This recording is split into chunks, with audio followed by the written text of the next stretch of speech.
buy-ins from maybe 100 USD, as low as that, all the way up to our superstar events such as the 25,000 USD buy-in.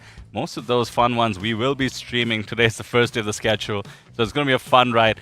Now, I do want to talk about what we have been mentioning, back-to-back APTs. We go directly from Manila to APT Phuoc, so it is a very unique situation once again for the APT. We're hustling. We hope you'll be along for the ride.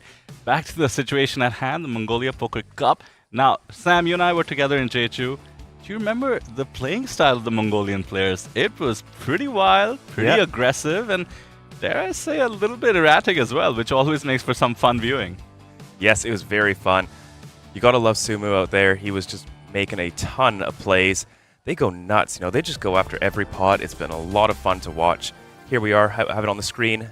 Number of entries, 124 plus 972. Quick math editor, that is 1,106. Nice. 1,096 players. Average Not so stack, nice. 1.4 million. So we do have a healthy 47 big blind average stack.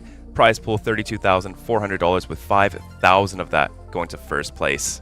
And it's going to be so fun to watch these players in the main event as well, which they have locked up as part of their package. I do suspect a lot of players are actually eyeing the APT trophy that is going to be up for grabs in this event. There you see it, 5,000 USD and the trophy and the pay jumps. Unlike some of these events, Sam, where we have the final table live after having an online event, the pay jumps are actually quite serious, going from 600 USD, locked up for 9th place, all the way up to 5,000. A bit of a classic final table in that sense.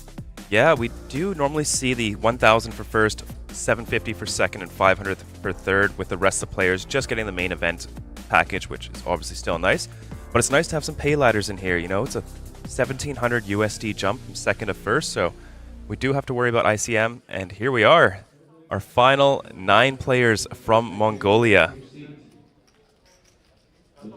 Away we go. What a sight. Amazing to see Mongolia make its presence known in the global poker circuit, courtesy of the APT, in particular joining us here at APT Manila. And how good does our feature table look this time? Just look at us go. First day of streaming from APT Manila. Should be a fun one. Yeah, chip stacks are relatively even. Our chip leader, 1.9 million in chips, that's seat 7, Niam Osor. And we have quite a few players on 1.2 million as our short stacks. So everybody's going to be above 40 big blinds here at this feature table. Should make for some fun dynamics, especially with those pay jumps to consider. I'm always looking out for that one player who's just come in with the mindset of going for it, going for the trophy. Oh, that's a nice shot. Yep, we are here at City of Dreams in Manila. Quite a big fan of this casino. If you are done playing poker for the day, downstairs we saw some excellent live performances at the bar. Some very, very good singers. City of Dreams, also a very eco-friendly hotel. No plastic bottles. Oh, wow. Yeah, a lot of reusable. So you got here yesterday, Sam? Yep. Got up to any fun stuff in Manila yet?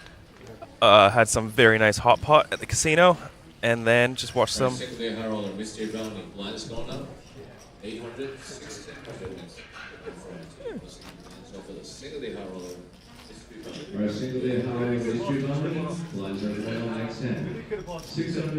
then after that, we saw a nice little show downstairs, and I'm probably going to jump for some poker. We got quite a few cash games from our partners here.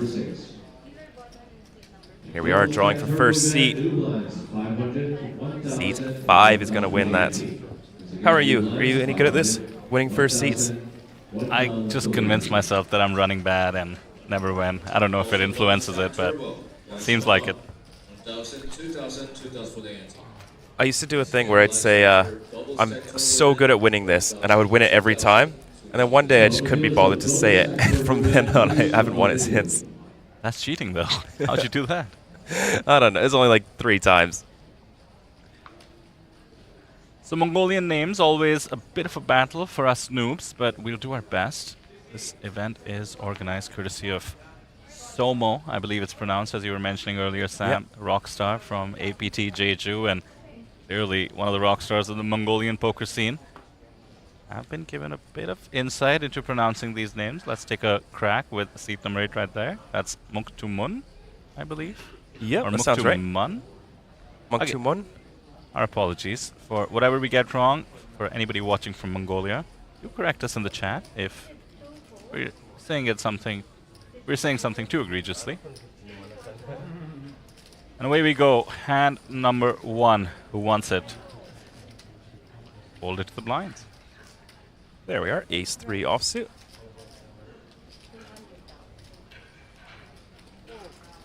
Seat 6, Naranbata. Over 1 million in chips. Instantly goes for the steal and gets it done.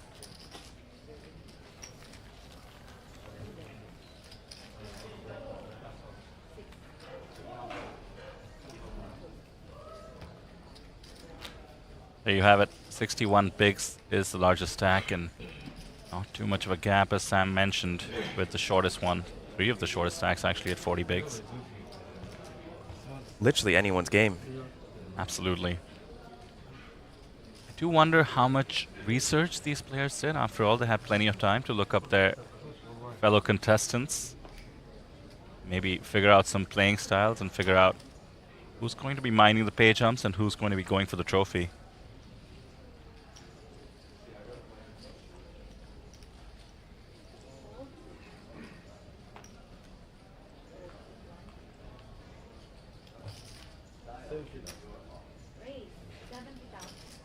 Here we are, queen 10 offsuit, getting after it.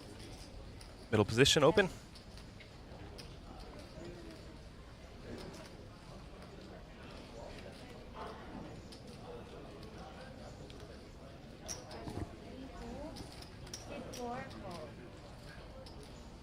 Ace 5 suited has come along from the hijack.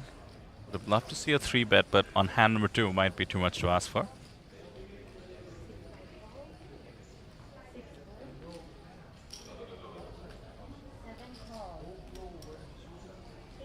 Oh, 8-3 suited getting the mix from Niam.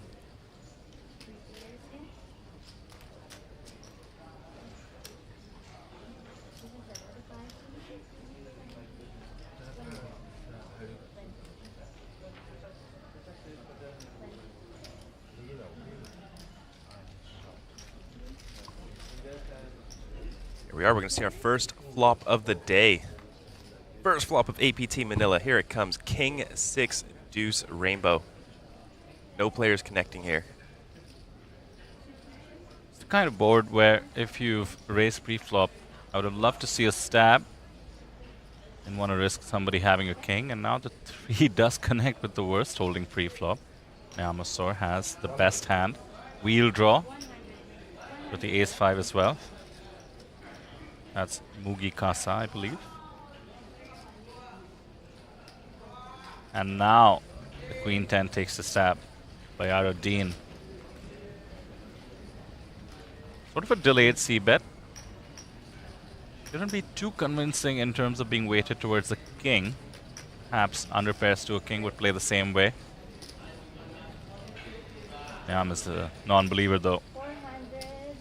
He's raising it up. Oh my. Turns 3 into a bluff.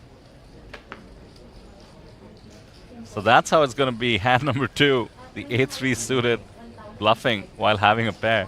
Loving this.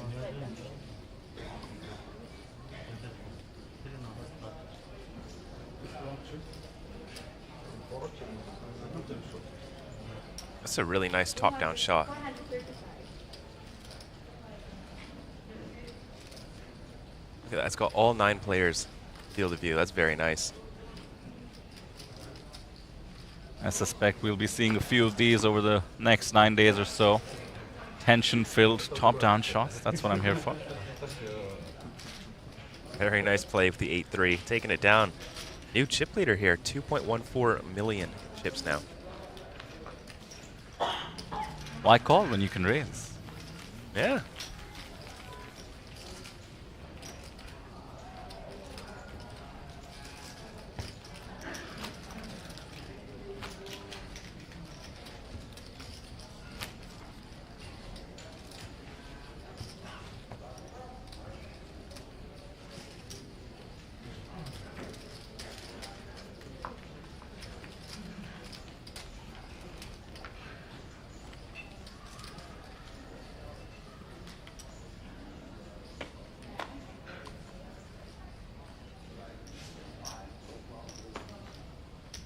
The most fun name on the table, dare I say.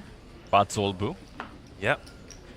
As the old Doyle Brunson. R.I.P. Doyle. I don't think hand number 3 is the time to open it up. Does have some thoughts, though.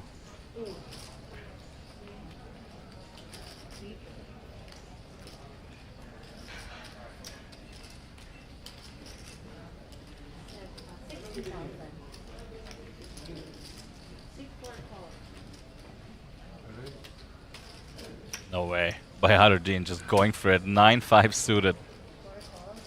Oh, love it. Ace 10 is getting in there.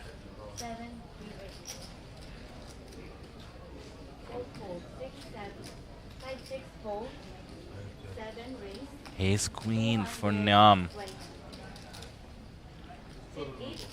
Yeah, he squeezes it from the button.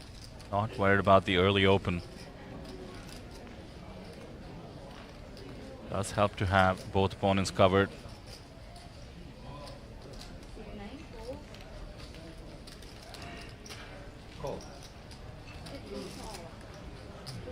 Wow, makes the call. 9-5 suited. Sticking around. Wait just a second. Are the graphics off? 9-5 suited. He's put a chunk of his stack in there. And now Ace 10 getting the right price. Oh, I love it. Here we go. 735,000 in the middle. Not the hands you'd expect to see for such a large pot, but here we go. I want to see the 3-bet call statistics on Bayaruddin there. And Ace 9-5? Is this a movie? What a flop. Is this hand kidding. number 3?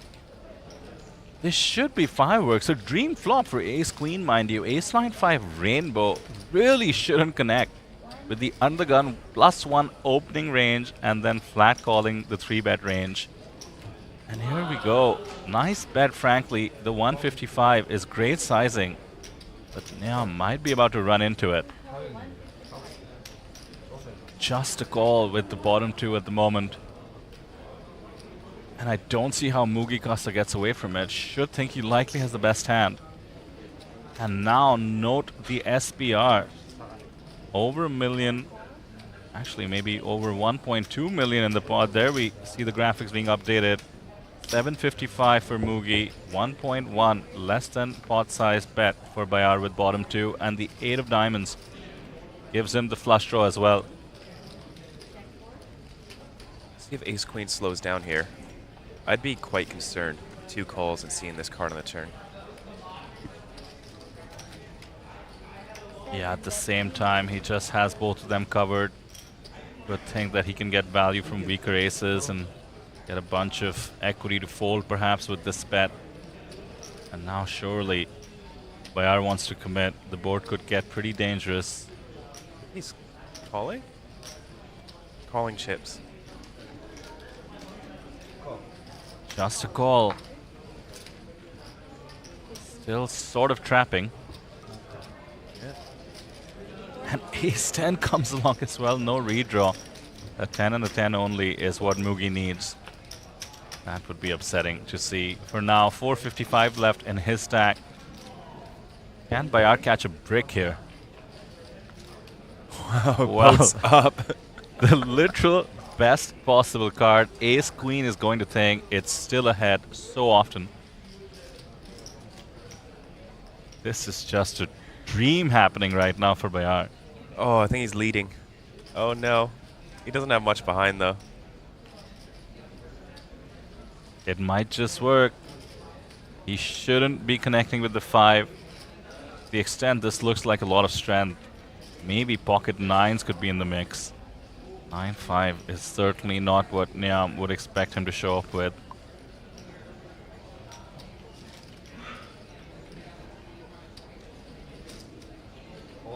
Yeah, all of it. 855. Look at the pot odds being offered as well. Almost 4-1. Well, let me pause there because first Mugi has a decision. Yeah. Just 455 in his stack. Still has an ace. Still beats the kicker on the board, mind you. Aces and 5s with a 10. Would be better than, let's say, a raggy ace. has to be worried about Niam and has to be worried that Bayar has just fired into 2 people with his entire stack. Looks difficult, but it should be a laydown that he's capable of making here. Nicely done. Nice. And now Niam. This is the truly difficult spot. He needs to think about if he's beating any value bets.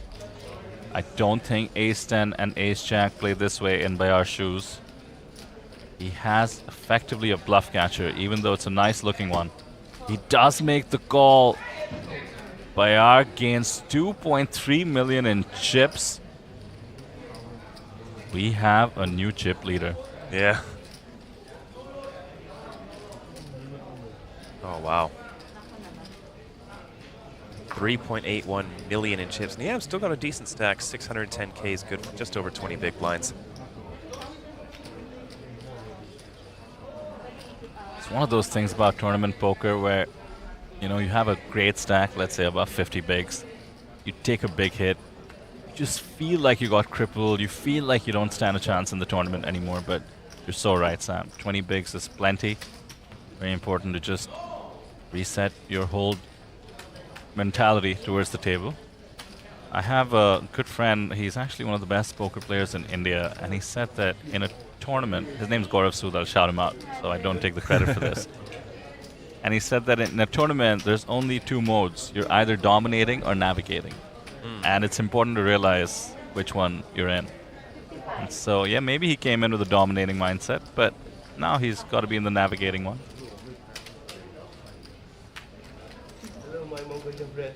There's a lot of those little poker anecdotes. Everyone has their own thing that they like. Oh, that's a big pot. One of the best feelings in poker is to win a big pot and stack up those chips. Bayar should be busy for a bit. What a turn of events, 127 bigs for Bayar Ardeen.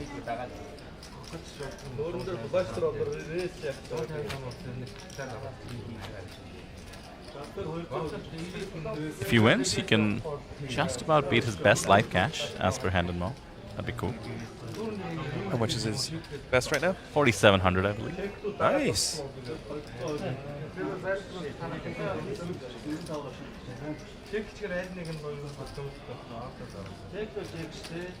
So as Bayar and the rest of the players settle in, let's just take a moment to think about what we have on hand here. Second day of the festival, first day of streaming, over 100 events at the Asian Poker Tour Manila. This is a return to Manila after 2 years for the Asian Poker Tour. Looks fantastic so far. I wasn't around for the first one. What a great venue. City of Dreams, Manila. Short ride from the airport and suddenly you're in this world of opulence and you make your way to the Grand Ballroom in this world of game we all love.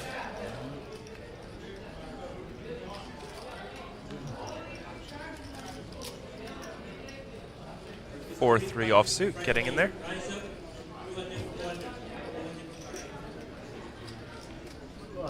Going for the limp +2.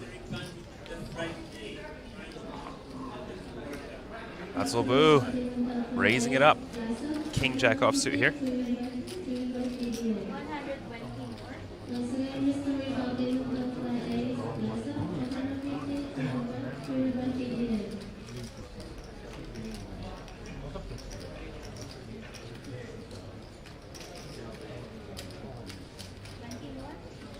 Once again, Golden Stack Turbo event. Last one up.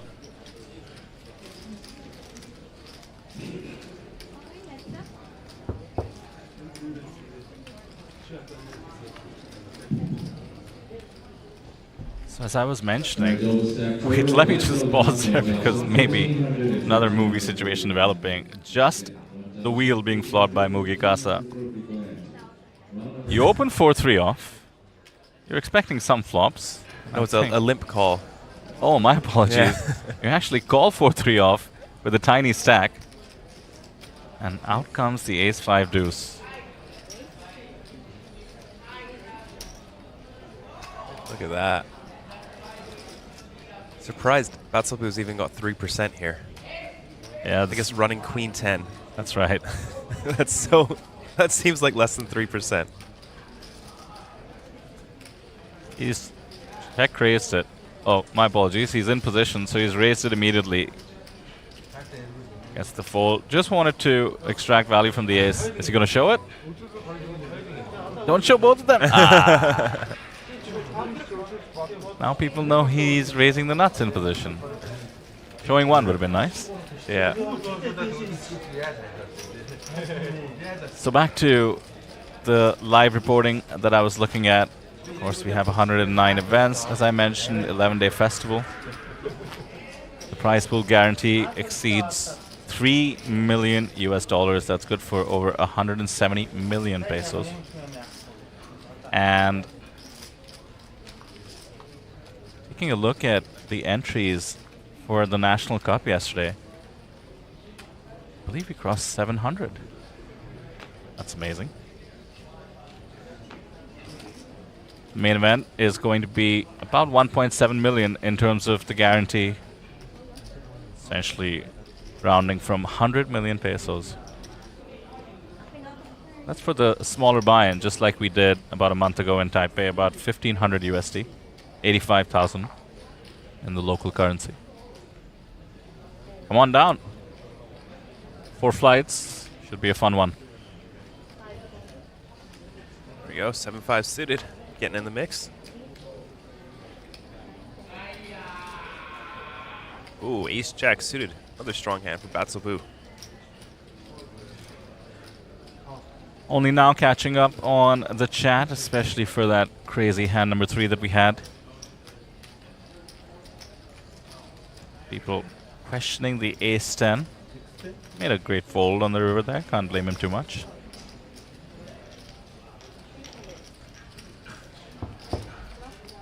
If you are around here in Philippines, we do have the Mystery Bounty Hunter, everyone's favorite tournament going on right now. Late reg, on for another 2 hours. I guess once you see it, another hour and a bit, as we are on a 30-minute delay. And if you miss that, we have the single-day high roller mystery bounty. Got 2 mystery bounties going on today. Those are always fun to pull. So Sam, you're going to Fukuoka a bit earlier than I am. Yep. You'll have about 4 days. You might be playing some of these mystery bounty and the likes in Fukuoka. Is that correct? Hoping to. I'm going to check the schedule for Fukuoka, but got 4 days. I'm going to play as many tournaments as I can. By the way, the jack takes the lead and gets the check mark on the 9 of spades. Batselbu should pick this one up unless Bayar really wants to make the most of his giant chip stack. Just checks it. Takes it down.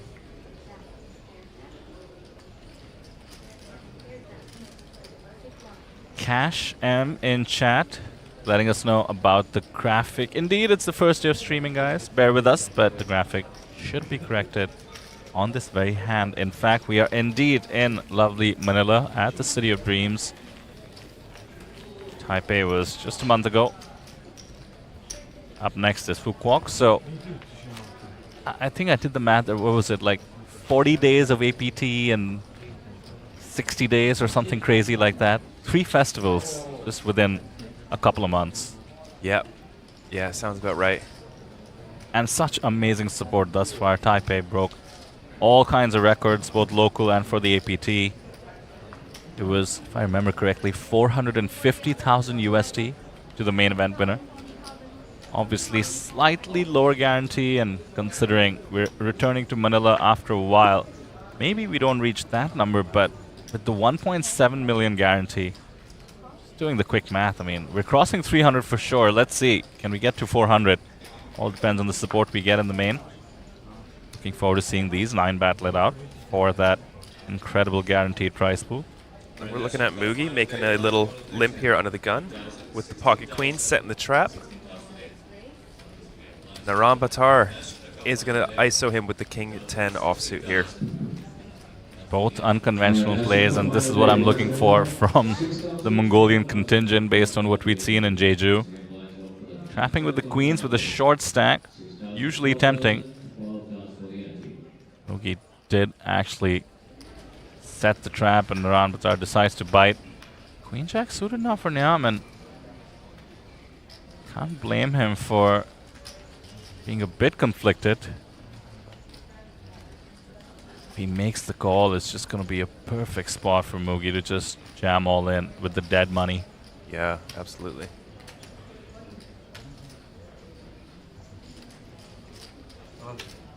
Oh, he's jamming it. He's jamming it. Absolute music to Mugi Kasa's ears.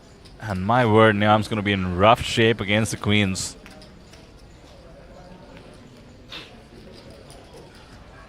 Naran Batar probably feels like he stepped into it. Little does he know. Likely averted further disaster.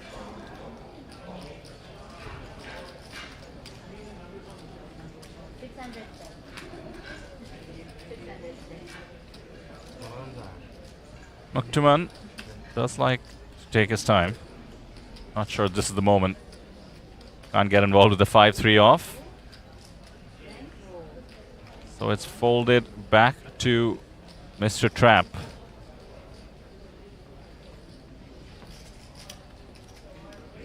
Yep, I'm sure he's going to be very happy to stick his chips in the middle.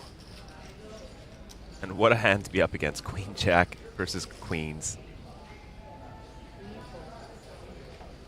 Haven't heard from C3 yet. I want to point out another fun name. Chogi, Goti, I believe.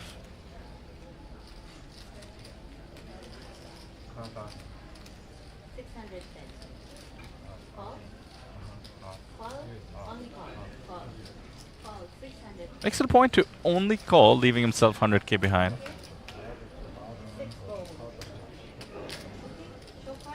Doesn't really matter. King 10 off, lets it go, and a surprising 23% equity for the Queen Jack of Hearts. It's because we take into account folded cards, so Niam's going to feel like he's in much rougher shape than he is. 1 in 4 times he gets the job done. Do we have an elimination, or do we have a bad beat?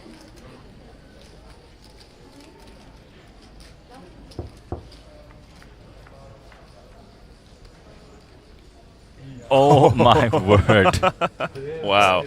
Look at that, Sam. 63% equity with the draw, thanks to the folded cards. King 10, 6, 2 hearts. What a sick joke for the pocket queens. Is this a too many out situation? Let's see.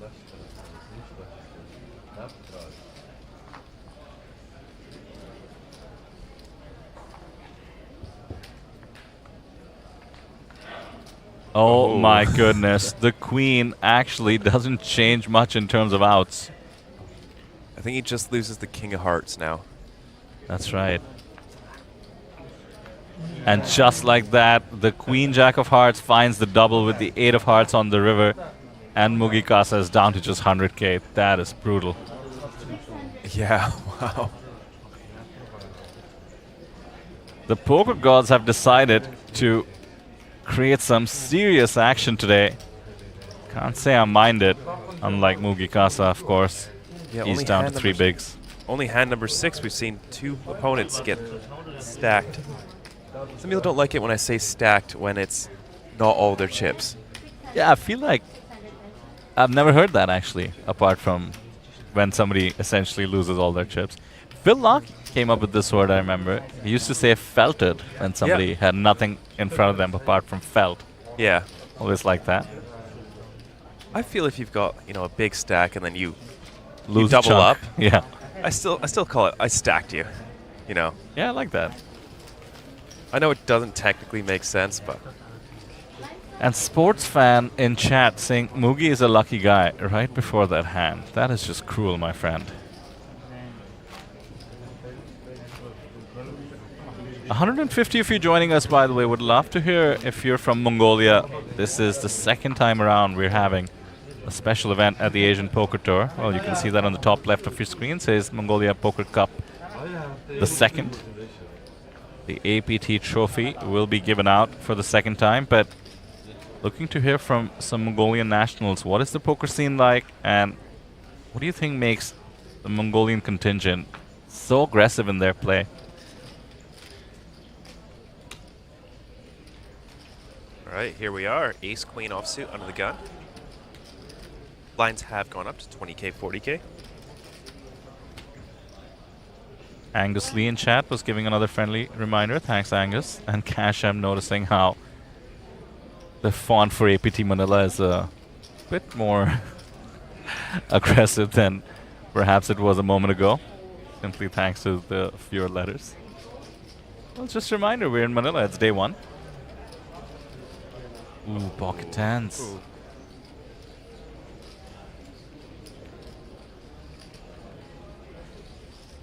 Again, the squeeze has to be tempting, although the raise has come under the gun.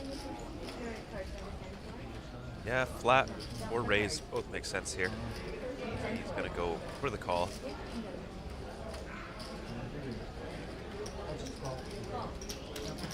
We're just 7 hands in, so... Oh no, look at this. Pocket queens now for Bayar. And Wow. he's going to be the one to be re-raising it up here.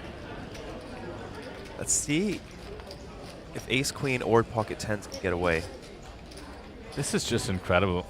Bayar is running so hot, and like we just said, the poker gods Oh, deciding, Boogie's in there. 8-3 suited. hey, why not? Chance to quintuple up. Yep. Yeah, he is in the big blinds. He's already posted 2 of his blinds in there. And now what do you do with ace-queen? Ungja Gull seems to... Yeah, he's not utterly convinced. This is a really difficult spot. Bayar is the massive chip leader. He's on the button. Would be doing this much lighter than pocket queens. Wow, he lets it go. What a fantastic fold given the hands in play. And now Batsolbu played it deceptive, under-repped the pocket tens. It feels so weak to fold, but does need to call off almost a third of his stack.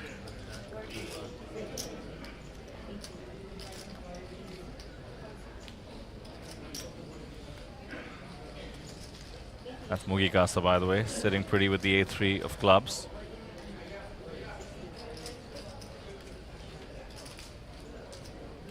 There we go, action on Batsolbu. He does seem to be grabbing chips. Oh, wait. I think he's going to jam. I think so. That's what his current mood looks like. I thought that once he... Yeah, there we go. He's let it go. I was going to say he grabbed chips and then decided not to call, and I suppose gave away some weakness. And what a fantastic fold. How did ace queen and pocket tens get away from it? Yeah, incredible. You do have an all-in situation, though. A3 suited against the queens. We already saw a queen's upset. Now I'm kind of rooting for it, considering Mugikasa is tiny stack. Always rooting for a chip in a chair. Bayar can certainly afford it. Always fun to see quintuple ups as well. That's never how it works, though. If you lose the big hand and then somebody else gets the big hand, you're just going to lose again. Especially if it's the same hand. Yeah.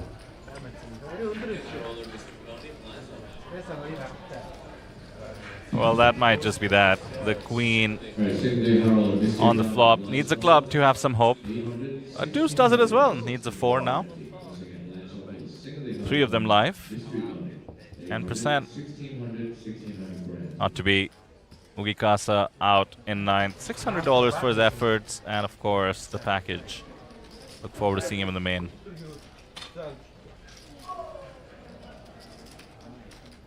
There we are, down to 8 players remaining. Very nice cash from Mugikasa, and he will be playing in our main event. Hopefully we will get to see some more of him in the near future. Bayar gets another scalp, so to speak. 102 bigs. 4.1 million in chips. Started off the table with not too much difference between first and last place. No longer the case now.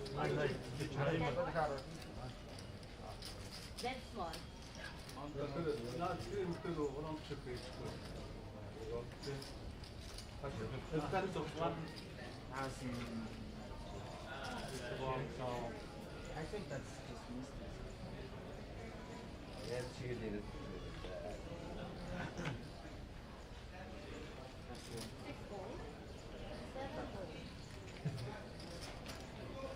Oh, look at this. Ace King offsuit now for middle position. Monk Tumen. Oh, the premiums just keep on coming.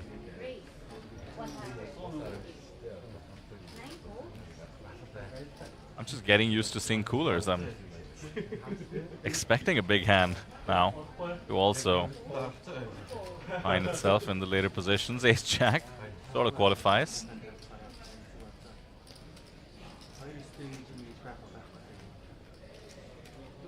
It's 25 bigs. Against the early-ish open. Spot to flat. Comes along.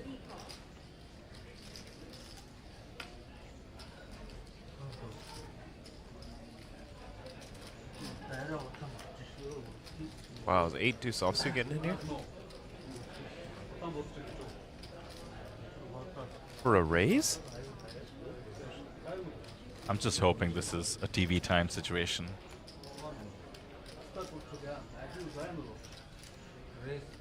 Oh my goodness. Oh my goodness. Oh, that's so much of his stack as well. 400k into the middle. Well, Jungle deciding he doesn't need setups and coolers to force the action. 8 deuce off makes the cut. Nothing for the Ace King to do but jam, I suppose. Yeah, Oh, you're too short. Yeah, you have $1 million. All in, he says, and now, I suppose, the question is, how priced in are you with 8 deuce off? I think he just gotta let it go. 8 deuce is just such a terrible hand. Togi Godi makes the relatively easy fold with the Ace Jack.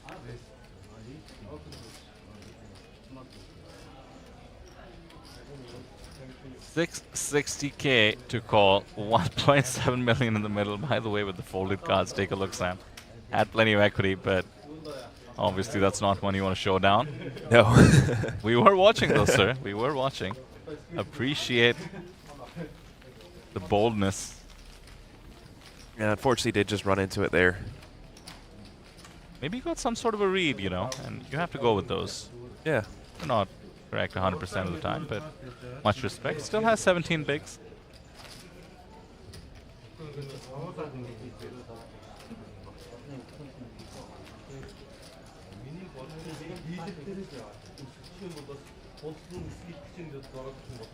Just a note, Sam.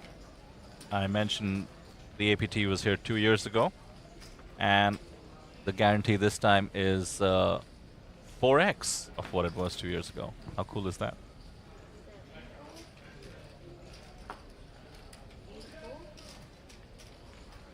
That's incredible.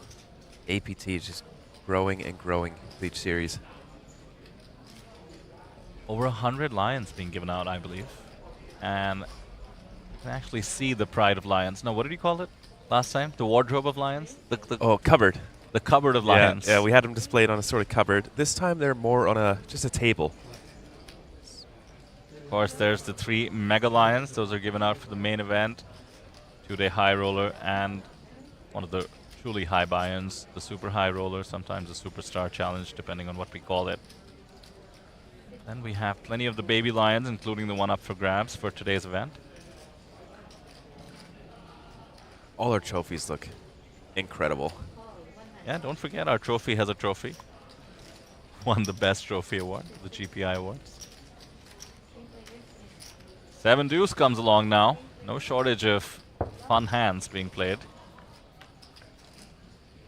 And this is the first orbit being completed, Sam. What a fun one it's been. Now 6-3 deuce, top pair, decent kicker. Farang juggle. 7 deuce does catch a piece. Oh, wow. Oh my goodness. 7 deuce is just going to Overbet shove jam. into there, yeah. And this is just too easy for Juggle. He is the shorter stack, but Top pair good kicker is just a snap here. Oh yeah, for sure. You're so happy to see this. On the flop, you're just thinking, how can I get all the money in? And so often you'll be up against top pair better. 7 deuce? Yeah, well, 7 deuce certainly Yeah. should now make the ranges next time you're in this spot. But yeah, weaker sixes might likely play this way. I mean, of course, a bit unconventional to 2x jam, but should have a lot of 6-5, 6-4s and the like from the big blind.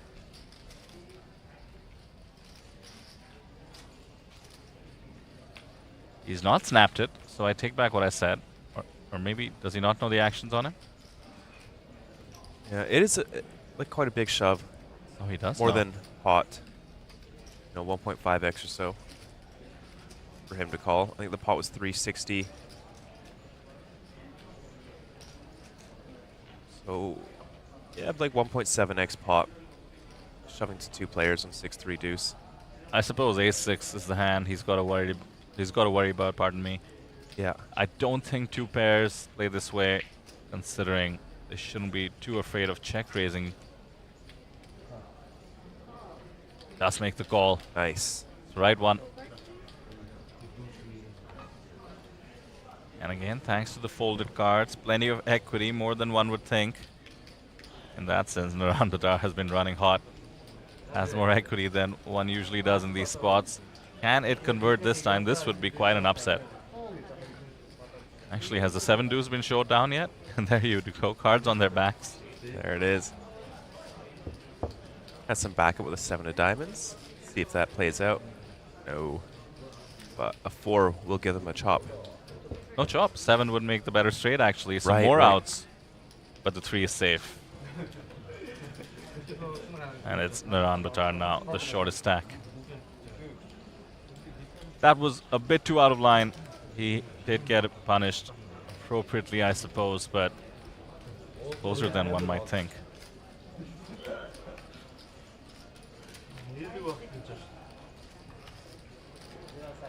Oh, Stephen Lies in the chat. Good afternoon, gents. Hello, hello. Hello, Patty writes as well from San Antonio, Texas. Patty, are you enjoying the new poker room down there? I suppose it's not new, it's just rebranded, but I've heard good things.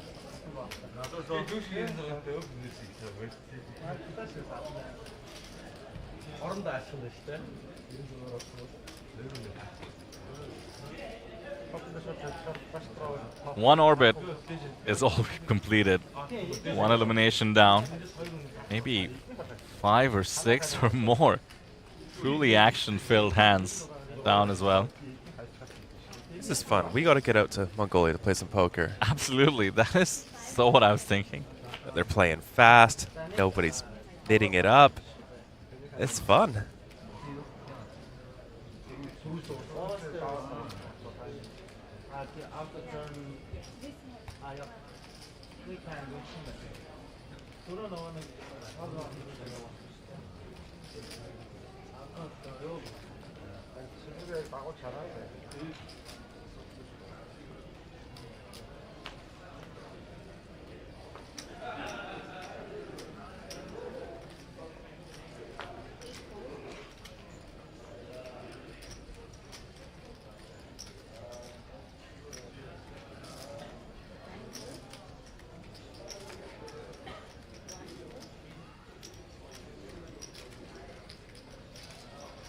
They are over 4 million in chips. Should justify the 9-6 off open. Yeah, is going to go after it. Try and bully some short stacks. These guys don't seem bullyable thus far. We saw 8 deuce get truly frisky squeezing from the big blind. 7 deuce defend and then just jam it in, and that's the player who did it. Is eyeing his chip stack. Is going to call queen deuce suited. Just wants to bink it somehow. Both his cards are live. Good news for him. King 3 of diamonds, getting the right price. Maybe the only one a bit frisky here is Togi with the 8-5 of hearts in the cutoff, but such is the nature of our table. Away we go to the flop, 4-handed.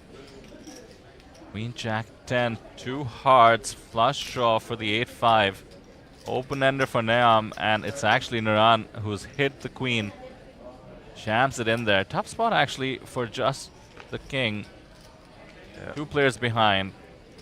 One you can usually let go, and let go he does. Open ender for Bayar as well. I actually didn't even notice, but 9 high is not the time to call. And now the flush draw, and he does have his opponent covered, getting exactly the right price. Makes the call. He has a gut shot as well as backup. Every player caught a piece there on that board. Here we go. Queen deuce, only 62% versus the flush draw and gut shot of Tugi. 7 outs live. It's a heart or a 9.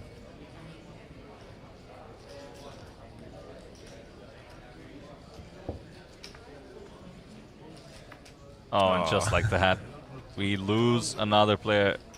Certainly an action one. Ulaanbaatar out in 8th place for 800 USD. GG, sir.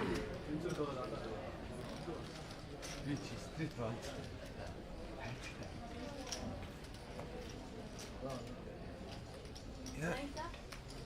Oh. He is still guaranteed the main event package, as well as nearly 1,000 USD. Still a nice score. So he will be playing in our main event.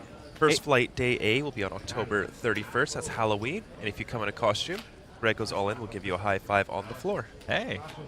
I think 800 was his price, Sam. 1,000 is the next guaranteed pay jump. Right. You're right. Not too shabby, considering the package alone includes flights and stay, by the way. Yep. All the way from Mongolia, so all of them winners already, but 5,000 USD up top is no joke.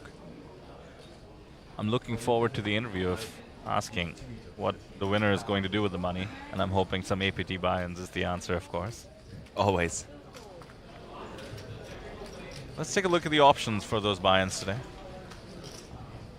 You mentioned the mystery bounty already, of course. 2 of them running today. 2 of them. I always have an eye out for the fun ones. Talking about the mixed games, we have a Hyper Turbo, No Limit, Raz Omaha High-Low Stud and Stud High-Low event. How cool is that? That's at 9 p.m. Just $100. Incredible. There's the classic Hyper Turbos to end the night. Today's is Win the Button. Do you ever play one of those? I have. I played one. So much extra incentive to win the button there. Not play blinds. Yeah, it's And funny when you go on a run and you just watch the players to your left get absolutely demolished. Their stack just dwindles. And pocket aces for Tugi is going to connect with top set here. It's one of my least favorite sets to flop. It's really tough to get paid once you do hit it. But Muktuman doesn't have anything here to continue with. Doggy, though, running hot. Back-to-back pickups.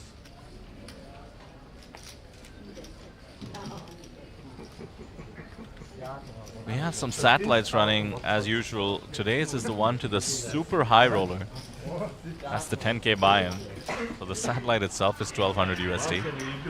And we actually had someone, thinking back to Rishi from APT Taipei, who went down to heads up in the final event, the high roller.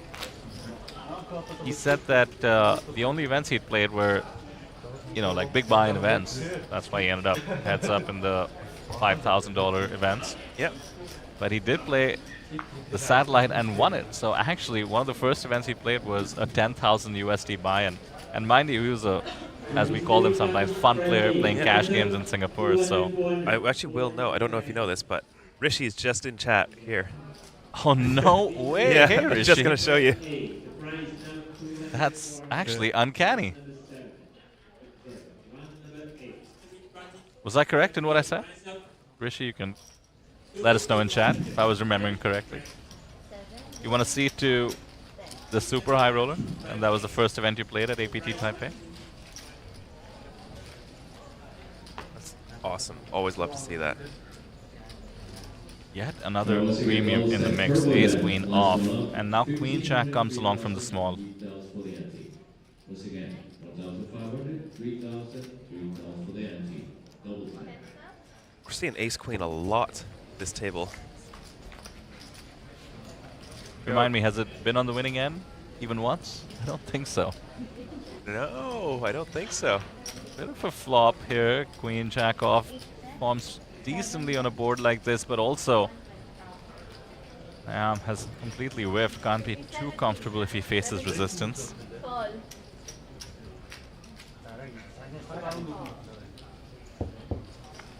Yeah, Moktumen comes along. Absolute brick on the turn though.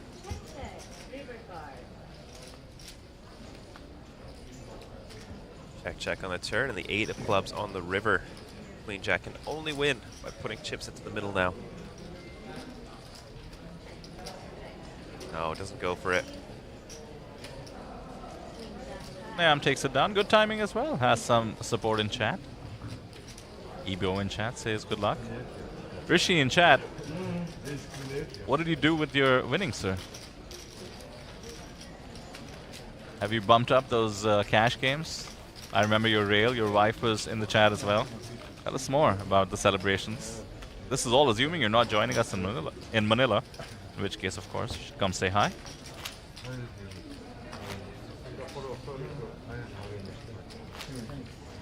Just a note, Sam, I actually, before Rishi even says anything, I'll preempt him. I know a lot of people from India unlikely to make the trip here, unlike me. I'm a super fan of the APT, can't help but join you in the booth, but it is the biggest festival in India, Diwali, in a couple of days, so it does limit the number of people from my home country we see here. But Fukuoka, though, right after, I think the Indian contingent will be making their presence felt. Yes, that looks like a very, very fun stop. This one as well, we're very close to the water. Always love that.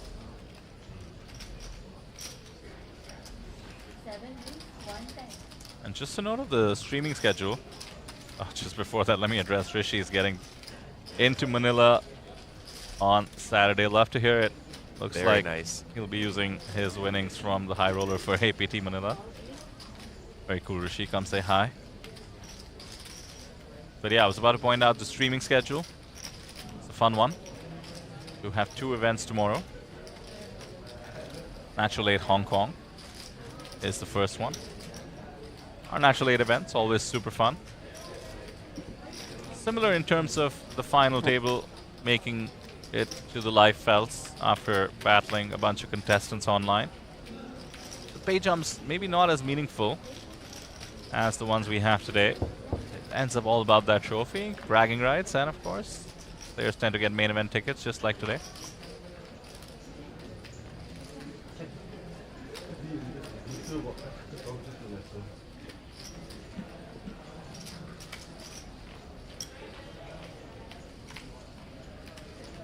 We also have a really fun event tomorrow.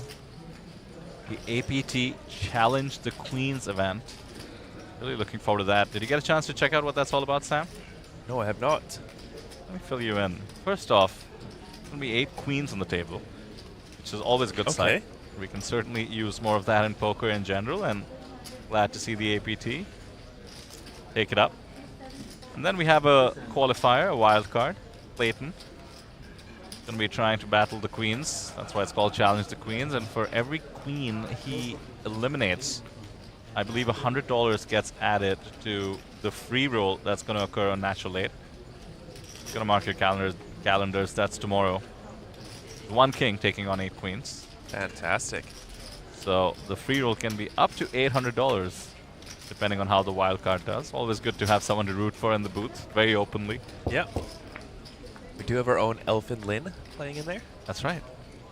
Oh, that's 2 people to root for. Yeah. Spicy card on the turn here, by the way. The Ace of Diamonds gives about the most outs to the King Queen off possible. And what is this?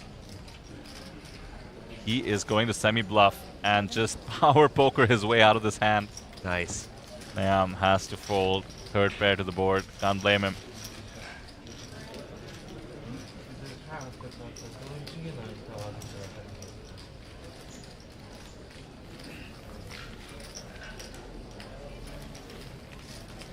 Some support for Togi and Zolbu in the chat. Very nice. 7 players remaining. Pay jumps about 200 USD for a while. They get pretty serious towards the top 3 as they tend to do in tournaments. Can't say I've seen anybody be timid yet. So seems like they're all going for it. All right, National Cup final day. Blinds on the next hand. 8,000, 16,000, 16,000 ante. Once again, blinds on for the National Cup final day. 8,000, 16,000, and 16,000 for the ante. Sevens in the cutoff. Just beasted his way into the 1.8 million stack.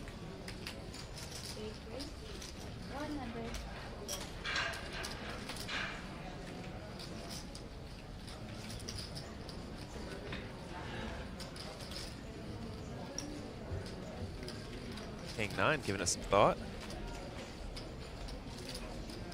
Nope, just gets out of there.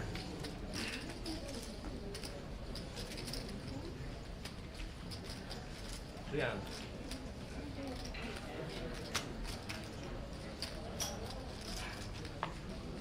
Oh, Queen Jack now going after the sevens here. Always worrisome to open when the monster stack is on the big. 3-bet was small. Pocket sevens comes long. In position. 10, 6, 5. This is one of my least favorite situations in poker. You have a pair, there's one overcard on the board.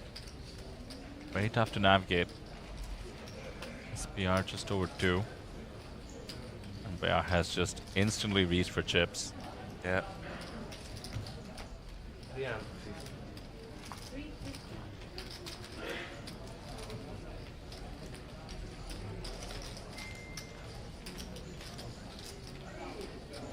Oh my goodness. Going for a raise? He's committing himself, it looks like. What a sick read. Instantly putting the chip leader on overcards.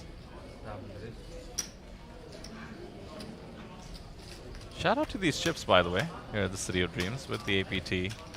Yeah. Different. Oh, I love the size. Just a min raise. I love that. Just click it. Up to 700,000. Click it and stare your opponent down with a smile. I have to say, Monk to Win looks very comfortable indeed.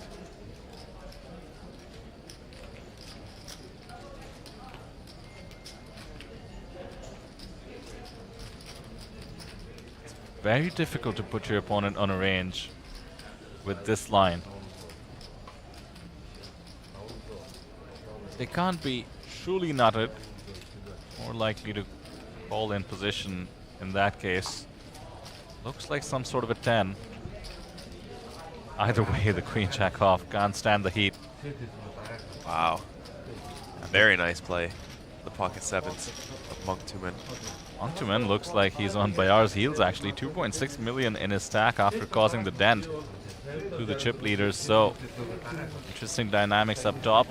Patty Wright asking what are the payouts? $5,000. First place, 3,300 to second, 2,200 to third. All players have locked up 1,000 for the moment. That's along with the main event package. They're all secured already.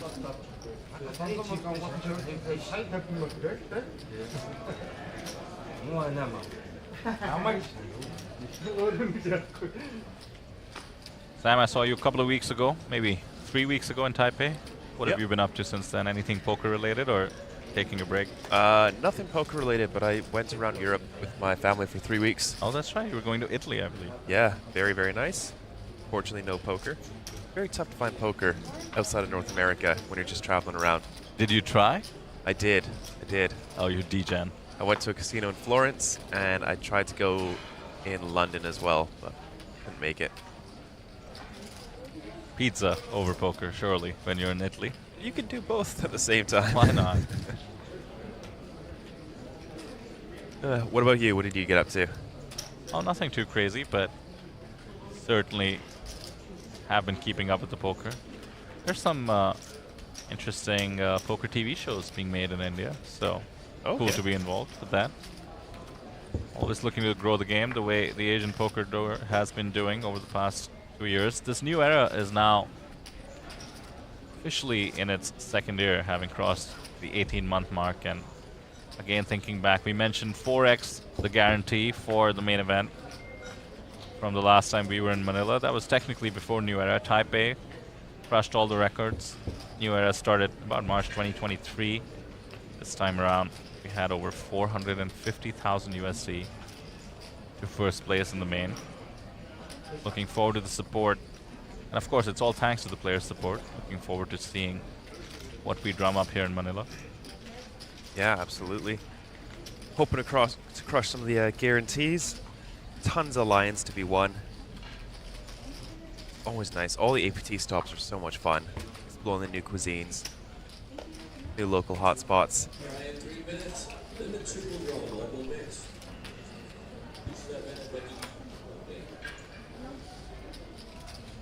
Also, going back to poker movies. In my local casino back in Vancouver, they were filming a poker movie there. Oh, yeah? And then they just came around the poker tables and offered a few people shots as extras. And? Did you get in the No, mix? they offered it to 2 people I know.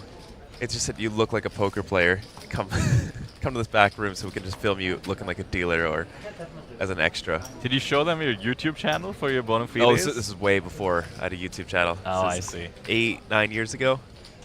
And did the movie come out? It did. I cannot even remember its name. It's so small. We're still waiting for that next big poker movie. I can't believe the biggest one was made in the 90s, Rounders. Yeah. They're talking about a second one, aren't they? They have been for a while, yeah. Yeah.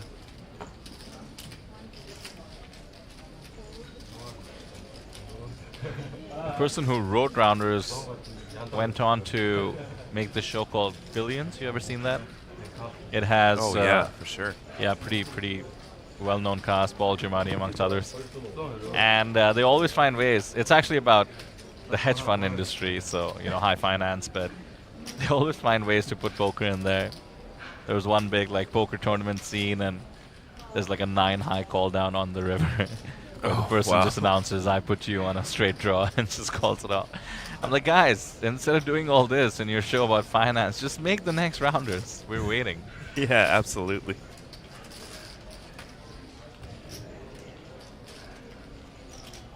Yeah, movie poker Well, you won't see it's just this for fun. in movies too easily. Look at what's developing here, Sam. Let me catch you up. Under the gun open, ace-5 off. Again, a bit wide, but you see that every now and then. And then the button calls with 9-4 off, giving enough pot odds for the 10-8 off in the small and the 6-4 to head to the flop. This is like the most fun the fun home game. And the king 3 deuce 2 spades flop misses everyone somehow. Yeah, we got a couple gutters, but not much else. 7 again does not connect. Ace high, the best hand, has the gut shot as well. It's actually the players who have no equity, such as Bayar perhaps, who might take a stab, and it just goes check check. The 9 has been clipped. Wow, look at that. Chip leader should pick this one up now. Oh, never mind. Togi's had enough checking. He has rivered himself an open-ender. Well, there you go. He has ocean equity, as they say. The 6th card might come out and help him.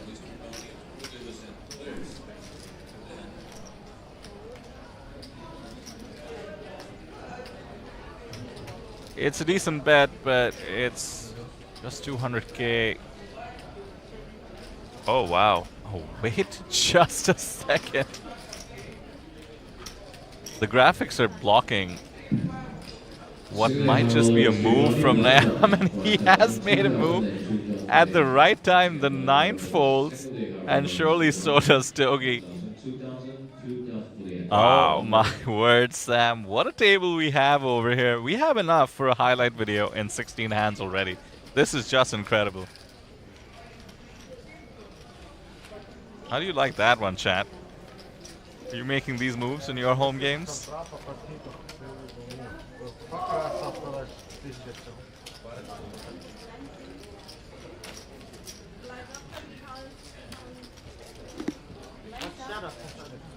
You call the 9-4 in position. You get check 2 on 2 streets. You don't take the bet spot. Then you clip the 9. Then you don't even get to call. Yeah, you get a nice little bet from Absolute Air that you're almost certainly going to call and scoop up the pot. And the ace-5 just intercepts you like football, American football, or both footballs actually, Yeah. and just completely denies the pot.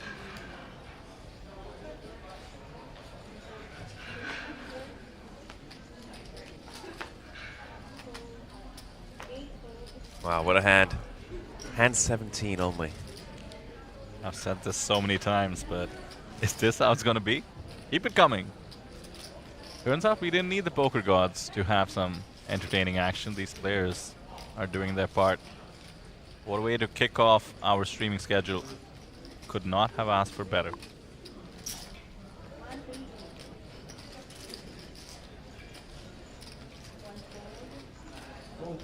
But just so everyone knows, the white chips are 25,000. The red chips are 5,000. Ooh, Bayer. An upgrade to his hand now. 9-5 suited this time. I do wonder about the amount of live experience these players have. Certainly from the way they're stacking their chips, you would think it's enough. However, right as I say that, I do notice Angshakal does not have his chip stacked in only 20s. Oh, okay. No. I thought, Yeah, he just made the call. yeah, okay, good. And then now wakes up perfectly with ace-king off in the big blind. Big slick. Easy jam, and surely now easy folds for everyone. And on the one hand, you think that, oh, look, I'm, sort of waking up in the perfect moment with ace-king, gets to pick up all the dead money, but look at the hands in the mix. They really just shouldn't be in the pot to begin with. When you're 7-handed, there is the chance that players wake up with good premiums, so loose play getting punished. I am the beneficiary.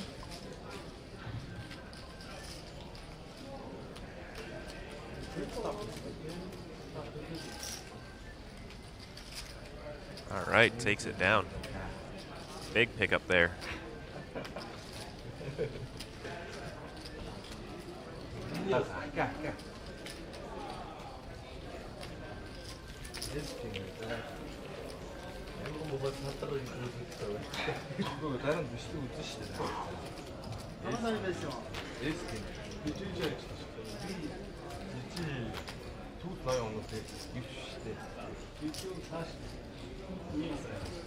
Everybody's certainly settled in.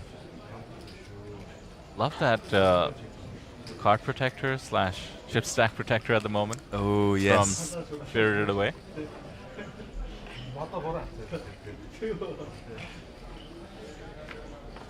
I was just in Singapore, by the way, in the transit on my way to Manila, and hopped into the city just for a few hours to grab a meal. They had a studio. Is it Ghibli or Ghibli? I always get confused, but I don't know, actually. yeah, maybe Ghibli. Studio Ghibli exhibit, and I would have loved to go there. I might just find an excuse to transit through Singapore just to check that out. Oh, yeah? Love some Spirited Away merch, like the one we see on the screen. Are you guys fans? Anybody lost about what I'm talking about? One of the more famous animated movies of all time. We do have a DreamWorks, I don't know what to call it. Yeah, like Exhibition? Yeah. Over here next in door? City of Dreams. I actually can't wait to explore the casino.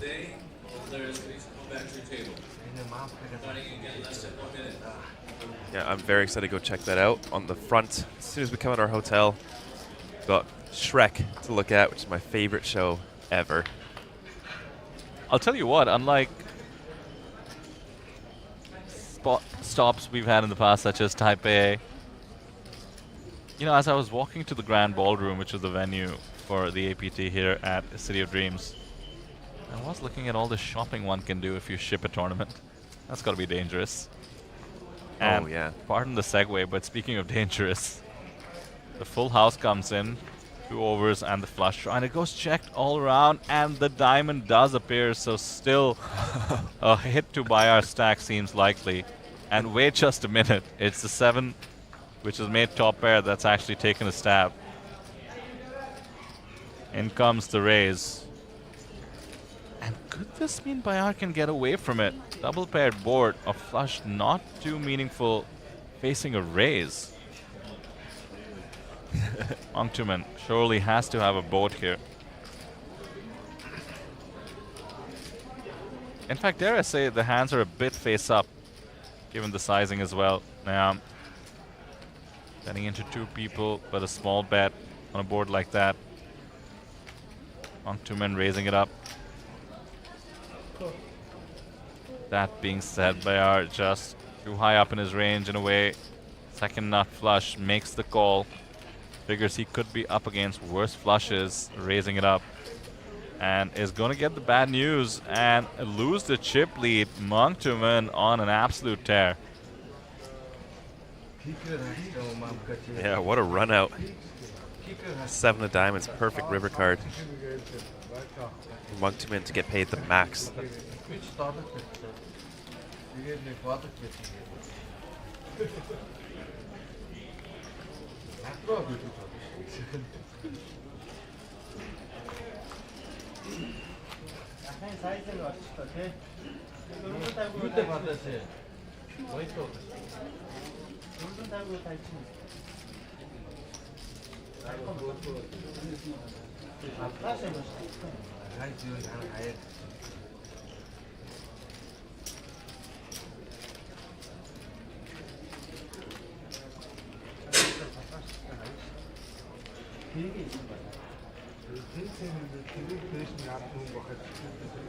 So Mongtumen has been super active with all kinds of holdings. Wonder how he responds to having the chip lead.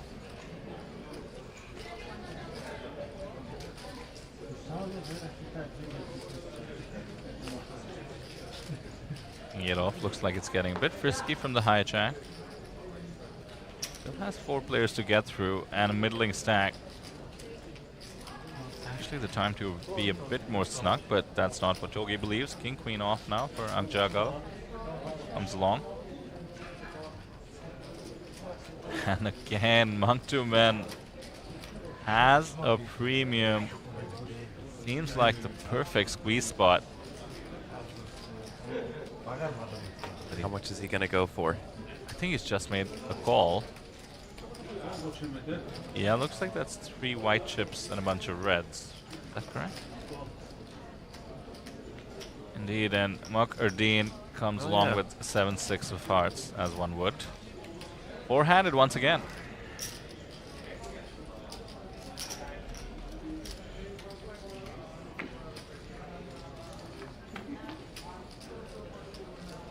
Jack right in the window, but a king as well, so 3 of the players flop decent.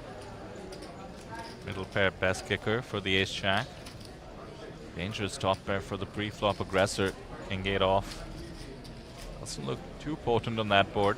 King queen on the other hand.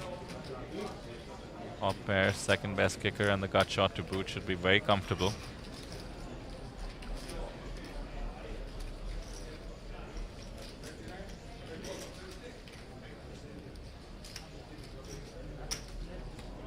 That's it. It's drawing very, very slim just to the 8.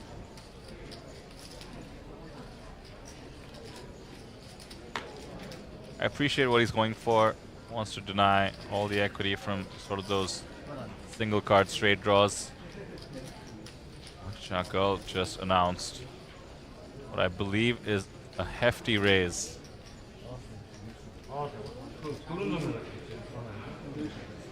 400 he said.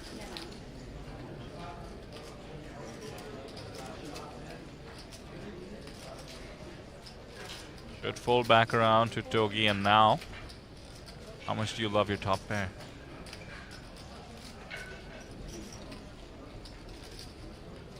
Not really any draws that should be raising like this.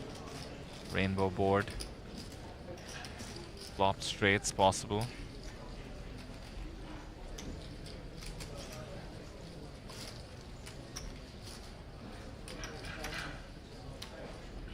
And he does make the call.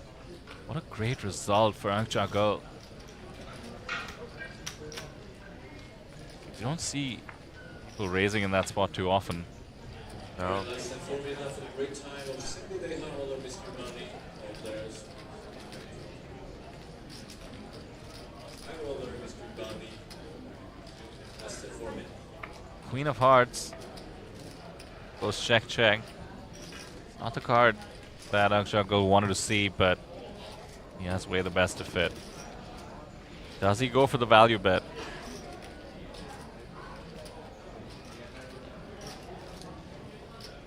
Yeah, he looks convinced he has the best hand. Oh, the Milky?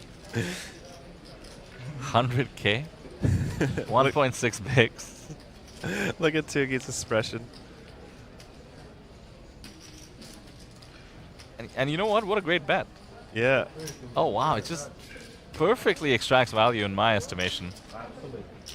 Really, really well played with the king-queen off. It's almost like he could see his opponent's hand and his opponent's tendencies. Togi came long on the flop. Takes a huge dent to his stack. He's down to 16 bigs. 2 stacks below 20 bigs.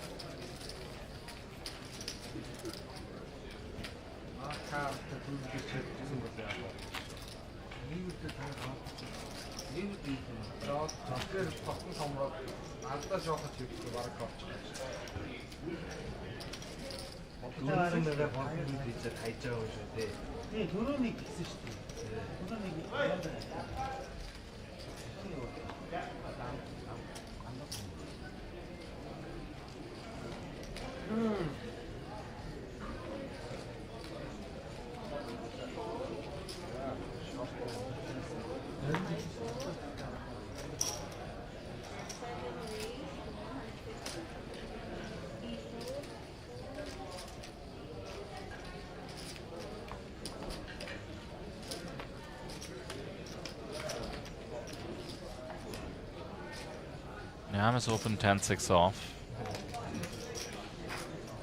I'm no longer surprised at this, given what we've seen in the 20 hands thus far.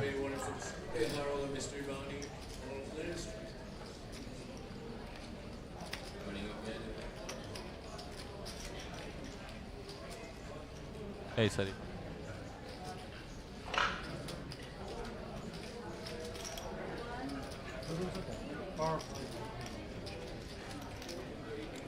Ten-6, getting in the mix. Ace-9 is going to be re-raising. These guys are just going after it. They want blood. Ace-9 taking it down.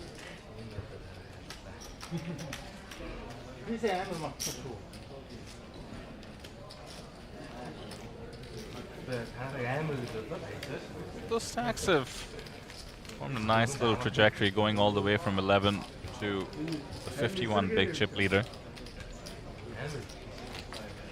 The action continues the way it has. I don't think this is going to be a long one, but when those page jumps get massive, fourth is good for 1700, first good for 5000 USD. I think the players might become a bit more deliberate. That being said, what an entertaining start to not only this event, but the entire streaming schedule.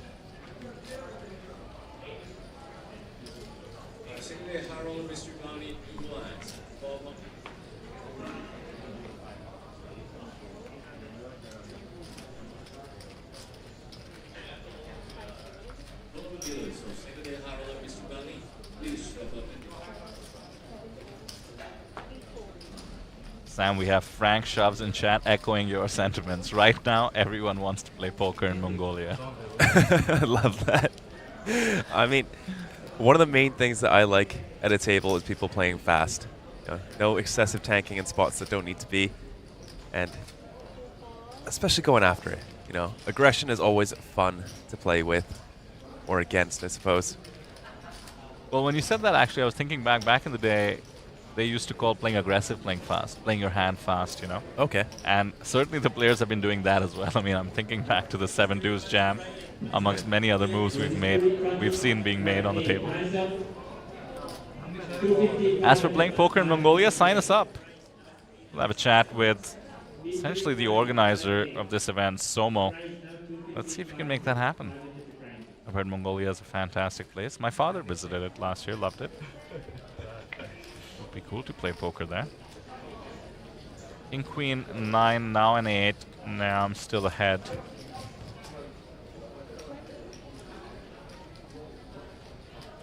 Well, with just a gut shot out of position, not much you can do. You did that. Nice little protection bet, so to speak, from the ace-9. Gets the job done.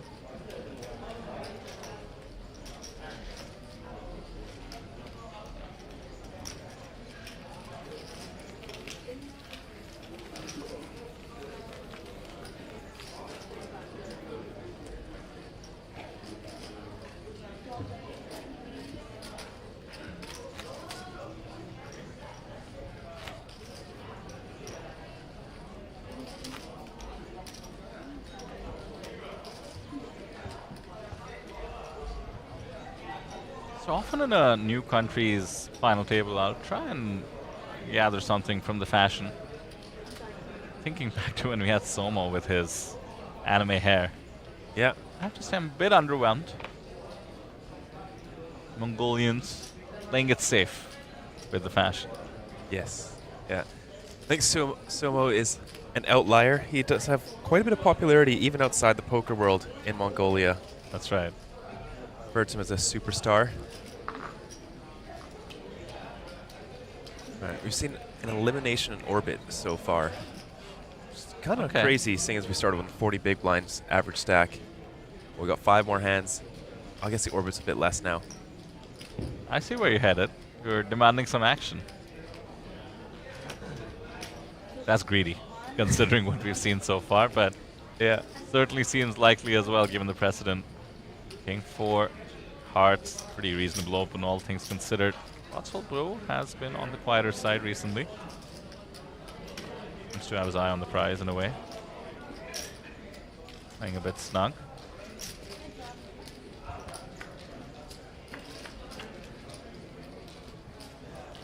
Jack on the flop, top pair for Togi. 2 SPR.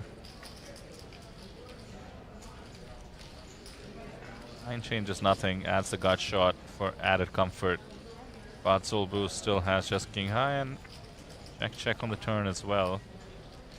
Ace of hearts. On the one hand, if it's checked now, it indeed is. Batsul Boost does have showdown value, but it's the perfect card for him to try and rep. There we go. Wow. Takes it down. Oh my, just insta-folded. I can't say I blame Togi too much. Atsulbu had king high, ace high is certainly the more likely candidate. Yep. But it was a quick fold.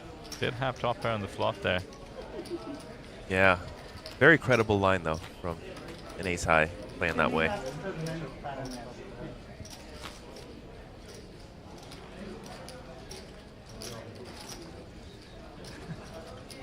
And always a good sign to see somebody turn showdown value into a bluff. Certainly a good sign in terms of their ability to go for it. Ace queen once again.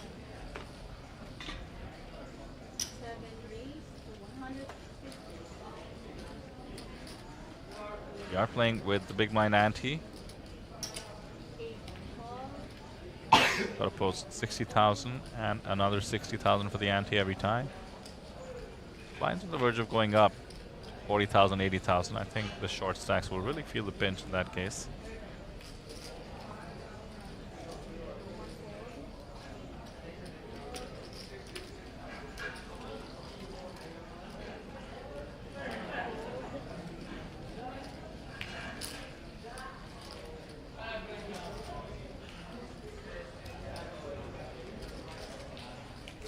King 9 offsuit.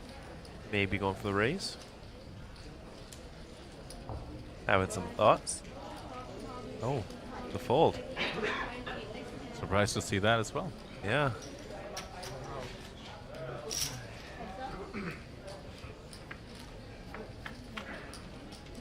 Chip leader going into the flop dominated, and an ace is dangerous. 8, 7, this could get costly.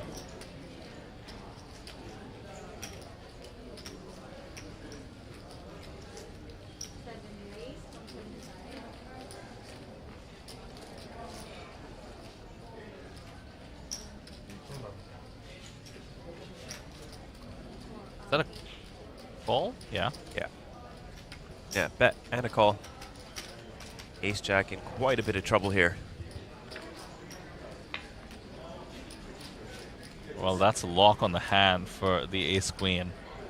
Mongolian still has a decent holding, and I don't see him getting away from what seems to be a very forceful value bet. Sizing is getting tricky. I don't know if Mongolian is the live reads type, but that was certainly some sort of a signal. As it happens, it signals that Niam has top 2. But Mongolian doesn't know it. And a brick river could get so dangerous. It is a brick. All things considered, the 6-5 not really a likely holding. Very easy jam here. About a 60% SPR. And I think Mongolian is going to be in the blender. Yeah, it's not an easy spot to get away from. Not going to move all in. He's going to leave himself a big blind behind.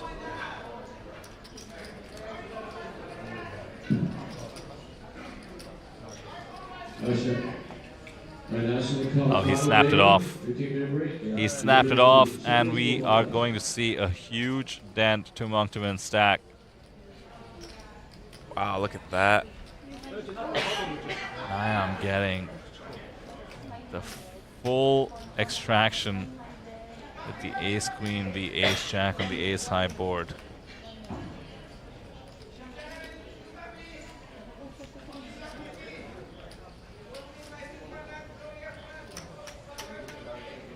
I don't know, could have gotten the extra blind double up as well. Not sure why he saved it. Mind games, perhaps. Just in case. Yeah, I don't know.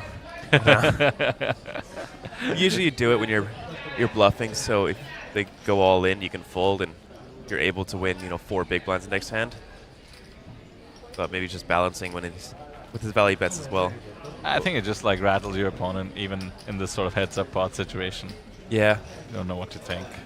We got Patty Wright asking, will the Queen game be live streamed tomorrow? It sure will at 9 p.m. local time, Filipino time.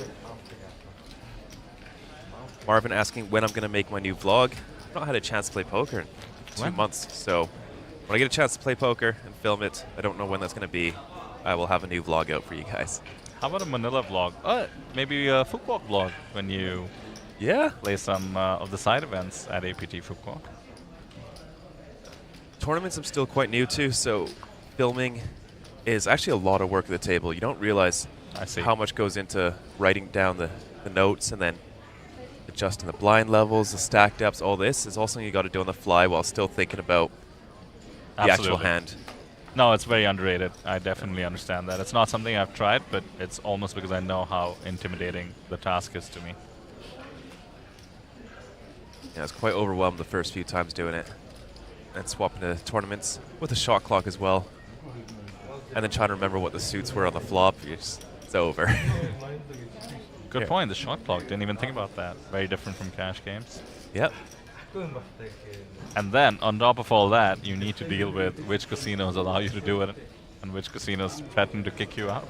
Yes. Always very tough when you're traveling. Well, the APT tends to be pretty friendly to content creators. Back to some of our regulars. In fact, Frankie C, who was in sort of the previous iteration of this Queens event, it was called Beat the Pros in Taipei.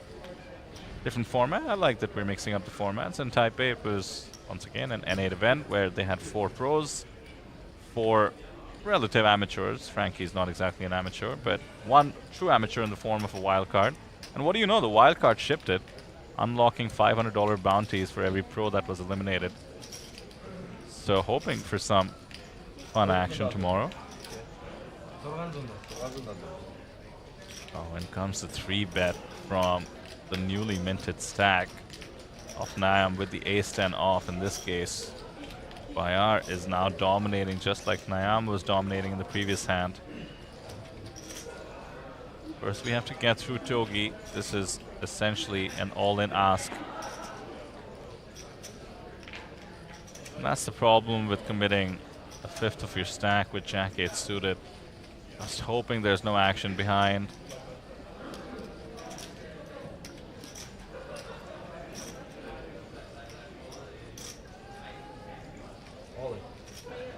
Wow, ace jack, all in. Wow, good timing, but fearless. Oh, Togi. He'll take the triple up chance. Yeah. And surely Niam now gets out of the way. Yeah. There we go. Yogi up against the worst hand he'd like to see. Well, maybe not an overpair, but still dominated. And though he doesn't know it, but he's benefiting from the folded cards here. 34% equity, not too bad with Jack-8 in this spot.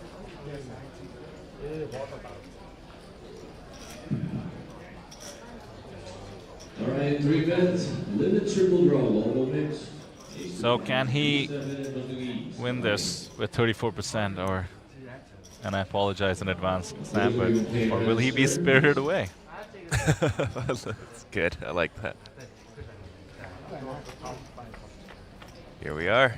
Gonna take a flop. There's a spade. 5, 3, deuce, rainbow. Unfortunately, no help to the Jack-8. It's gonna need running spades.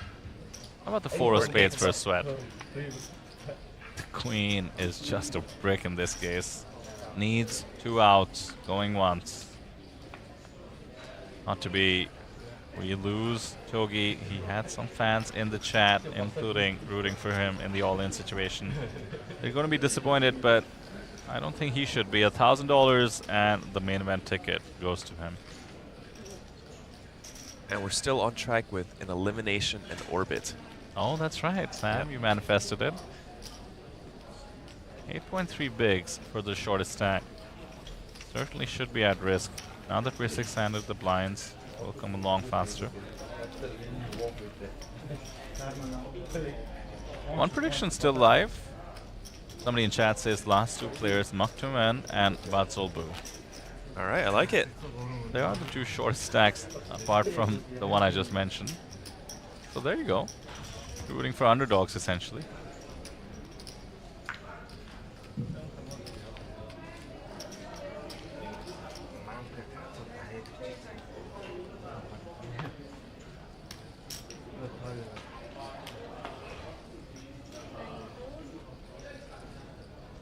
By the way, with that pickup, Bayar is back up on top. Almost 4 million in chips, 48 bigs. Our Batsabu, haven't heard too much from him for a little while, but picking up the ace-10.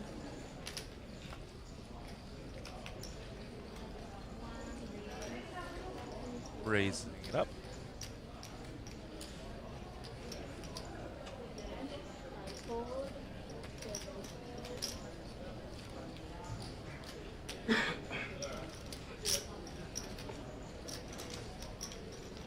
Oh wow, is this the first of its kind? Just clean pickup, I think so, yeah. which is incredible, firstly. Over 3 orbits in. No resistance in the blinds. That top shot getting a bit sparse, as it's meant to. 3 players down.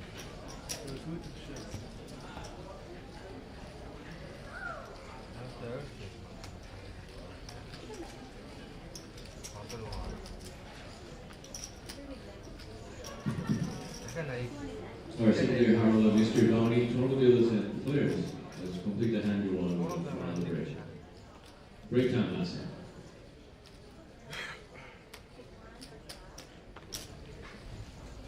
Back-to-back hands. Batsolbu with jacks this time. On the gun 6-handed, so the low jack. Sort of middle position. Being said, still does reek of strength. He should be opening it.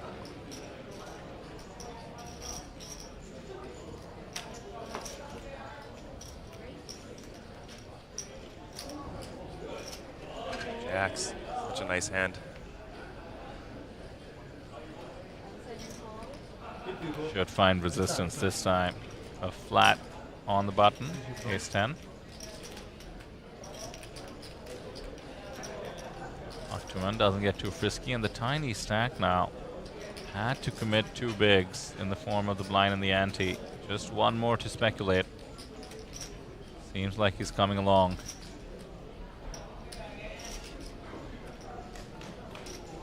Oh, discipline laydown and good timing for it.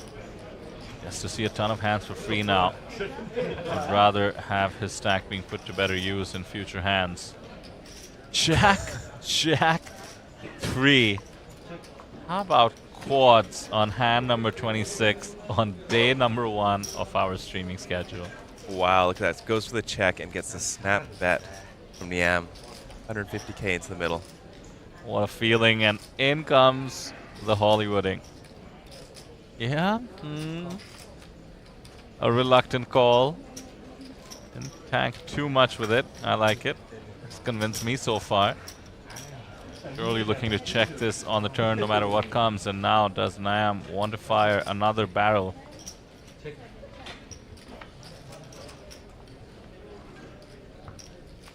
does not. The river is clean, and after the Hollywooding and the check call on the flop, bet here should look pretty strong.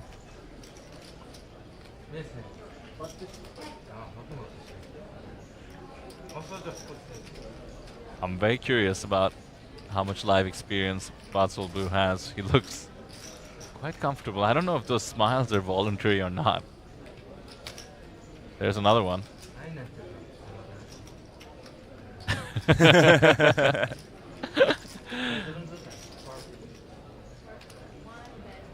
don't know what they're saying, the body language is funny.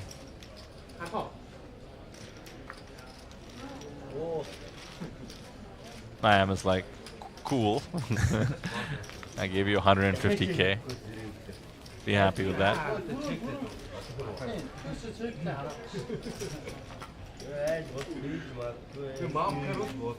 Monk Erdine folded the 10-9 off, down to 6 bigs.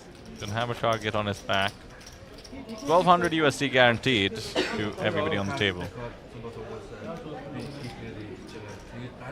Does climb fairly quickly after a couple of eliminations to the 5000 USD to first place.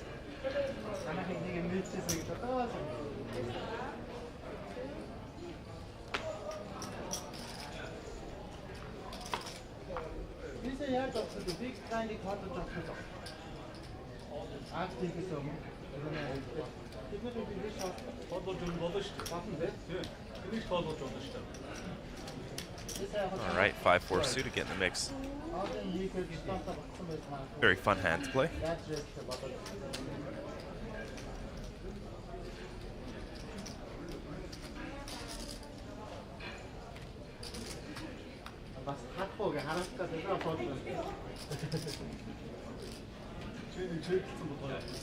Oh wow. King Jack suited folds from the hijack. Very surprised to see that. Yeah.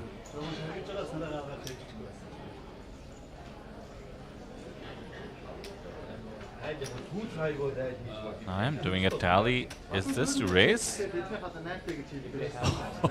Come on, let's go. The 10-9 off in the cutoff against the under the gun open from the chip leader. This is like bullying somebody taller than you. I would love to see them playing this online to get here. Just the heads-up display stats would be just crazy.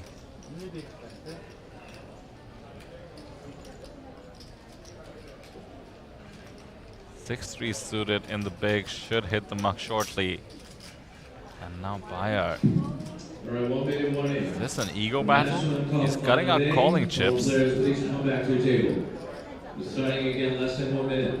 This would be just so speculative, but speculate he does. A suited connector battling the 10-9 off. 1.6 million in the middle. They're breaking the golden rule. You have a big chip stack. You stay away from other big chip stacks. Here we are, let's take a flop. 10-9-6. Wow. Top 2 for Niam. And a couple of backdoors for Bayar, but not much. What a life. You just decide to turn the 10-9 off into a 3-bet bluff and flop top 2 against the chip leader.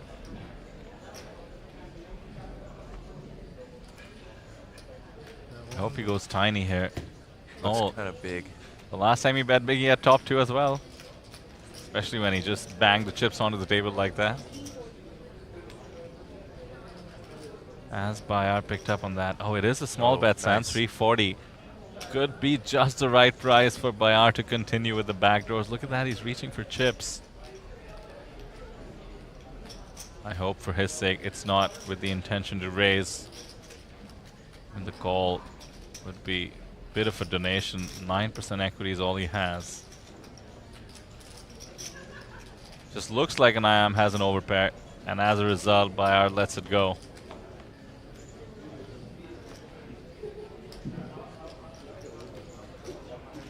IAM with the chip lead now. Looks like he's a dangerous man to have the chip lead if the 10-9 off 3-bet is any indication. Yeah, I think he's probably the most aggressive player at the table so far. Going after. You mentioned looking at the HUD stats. What do you think his would be, Sam, online? I'm thinking like at least.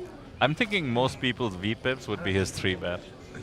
Yeah, I could see that. 17% 3-bet or so.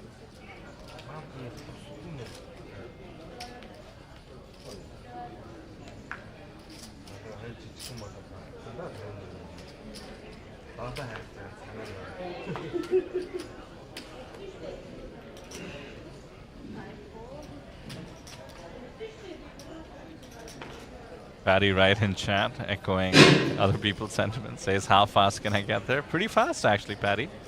He was in the US, right? Yes. Yeah, I bet there's some direct flights, actually, to Manila from most of the big US hubs. Come on down. Price is right.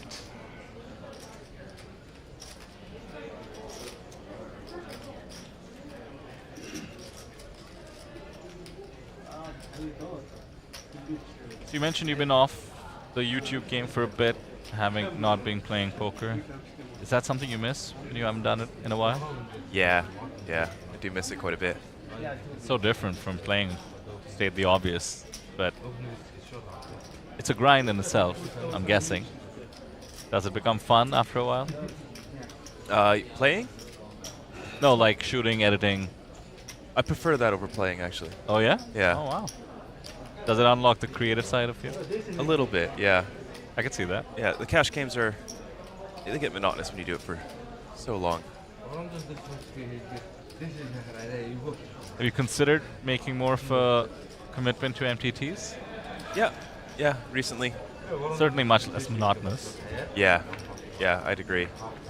Play a lot more hands. There's a lot more to learn.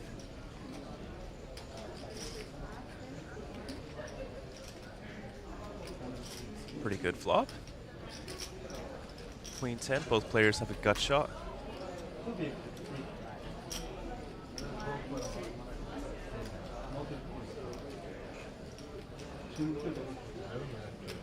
Bayar has the dummy end. 9 would be costly.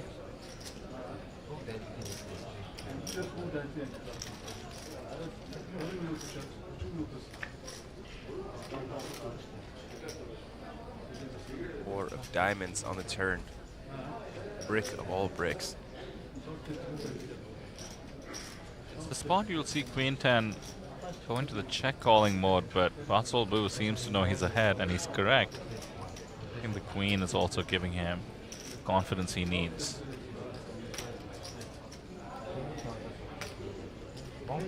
Goes about a third of the pot.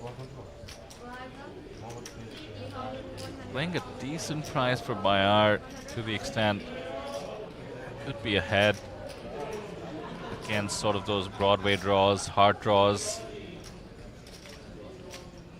Being said, does not beat any pair on the flop.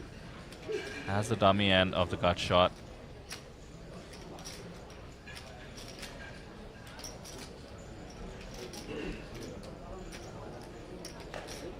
Seen him play with his chips and make a good fold. The last hand. This time though, looks like he's coming along. Oh, with the raise. Never mind.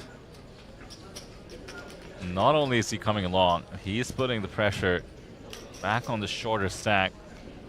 And I did mention you want to be maybe check calling with a hand as strong as middle pair and the gut shot, and this is why. A quick call, by the way, from Batsolbu, 95% equity. I don't think we've seen a fold yet. Instead of folding, players are just raising. Yeah, that's so true. You know, why give the cards back to the dealer when I can give them back with the pot if I put more chips in? Let's see if it works out, though, on a brick river. 5 of diamonds is basically a brick. Hey, Bayar does block the 7-6. Yeah. Could have had a double gut shot on the turn, but not much else for him to write home about. He also does have the slimmest of showdown values, does beat the sort of draws that could come along. He goes all in, though, continues telling a story, and Batsolbu just walks away in disgust. Not because he's made a decision yet.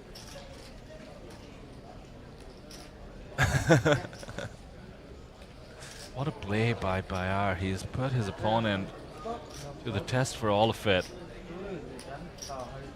And think about how strong this line is. Call the flop, raise the turn, and jam the river in position. How often are you going to be ahead with just middle pair? Never. Never until, for some reason, now. Yeah. I would not fault a fold from Batsolbu.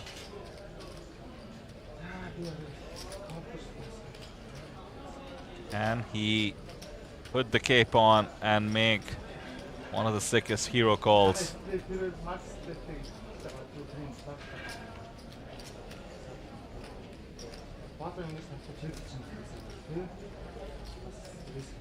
Nice timing for the close-up. He's in the blender. He's eyeing the board. Is that a call? And he's made Wow. the call. Wow. What a call. Wow, wow, wow. The cape comes on and Batsolbu rewarded with a chip lead. That is wild. Bayar with the tongue out. Wow, Sam, what a hand.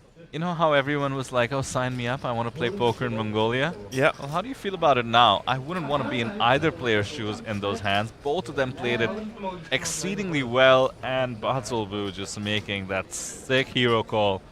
4.4 million in his stack. Wow. Wow, wow, wow. Pocket Seven's going after it.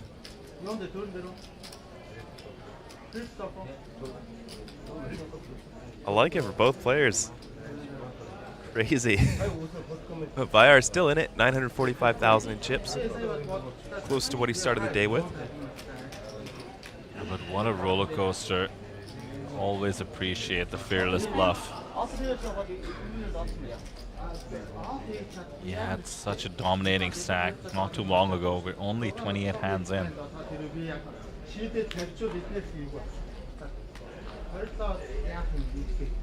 The entire table seems to be some sort of a shock. Can't say I blame them.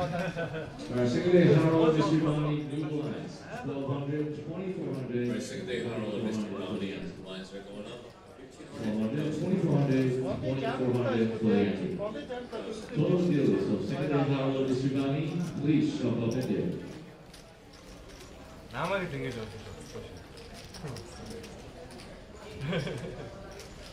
That, our chip leader now, Batsolbu, 55 big blinds in his stack.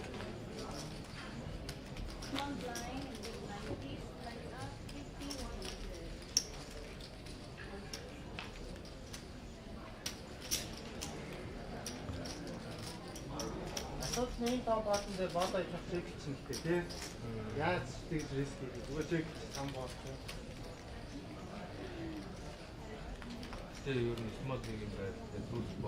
Version 3 running Friday, price out 300, 600, 600 for Friday. Mystery Bunty, Friday. The price now Second in 300, chips, now. 600. Never afraid to tango, being the second biggest stack. We definitely learned that. Queen 4 suited, opens it up under the gun.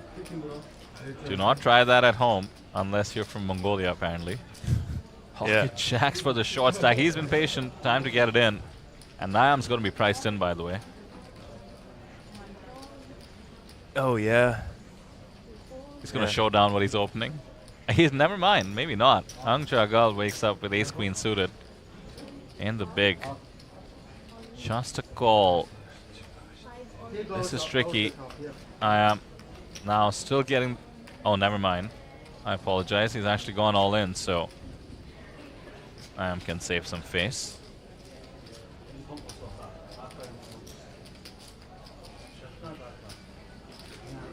Or has he gone all in?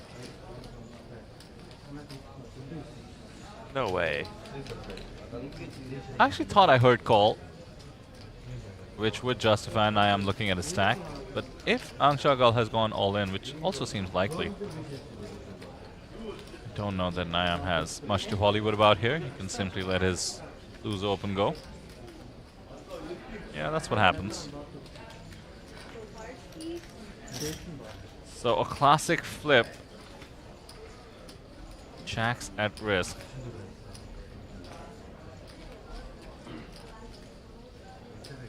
Yeah, neck and neck. We could lose Monk or Dean here.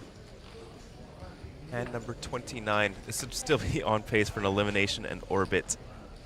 Ace, 8, 7.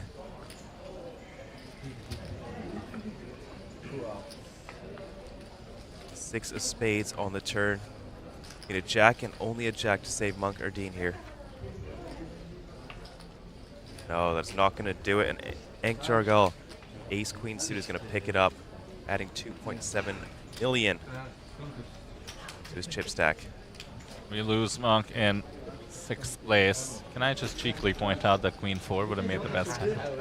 Oh, it would have rivered the straight. That's right. Yeah. Well, there you have it. We are down to 5. We're about 10 minutes away from the break, by the way. Incredible to think about the action we've seen in just about an hour and 45 minutes.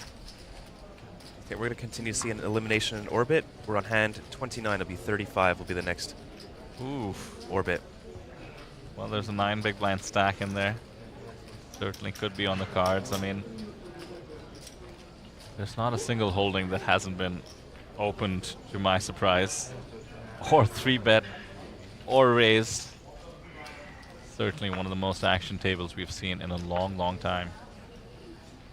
Bayar is the shortest stack, erstwhile chip leader, 9 bigs in his stack.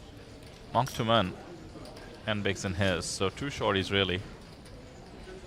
Is that soft milestone of the break to reach to the extent players feel like they need it, but the king queen suited on the button is a easy one to get in there.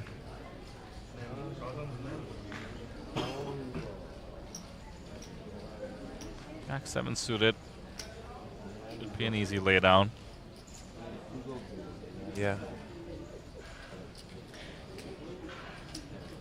Scared me for a moment.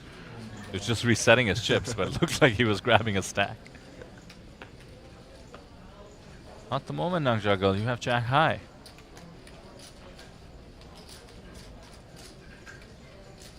Yeah. Time to see if the big blind has something to fight with. Not really. Nice pickup for the shorty. Yeah. King queen suited, getting it done.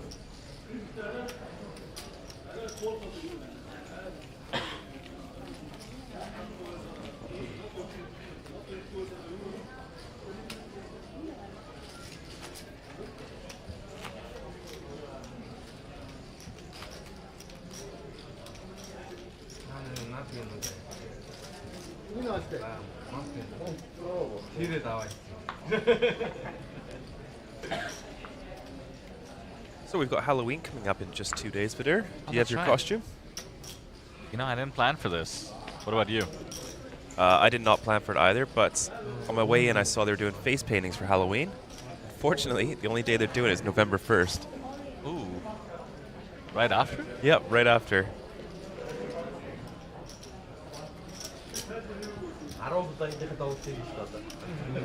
Actually, I was mentioning Diwali and Halloween are on the same day.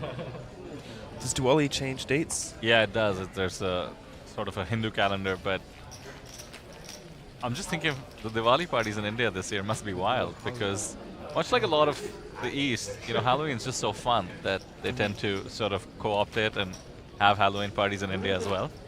Never intersected with Diwali though. Looking forward to some fun. Do you generally dress up for Diwali? Is there like a garb? People wear traditional Indian outfits for Diwali. I should have carried one of those here as well, which I didn't. But I did bring Indian sweets for everyone. Looking forward to whipping that out in a couple of days.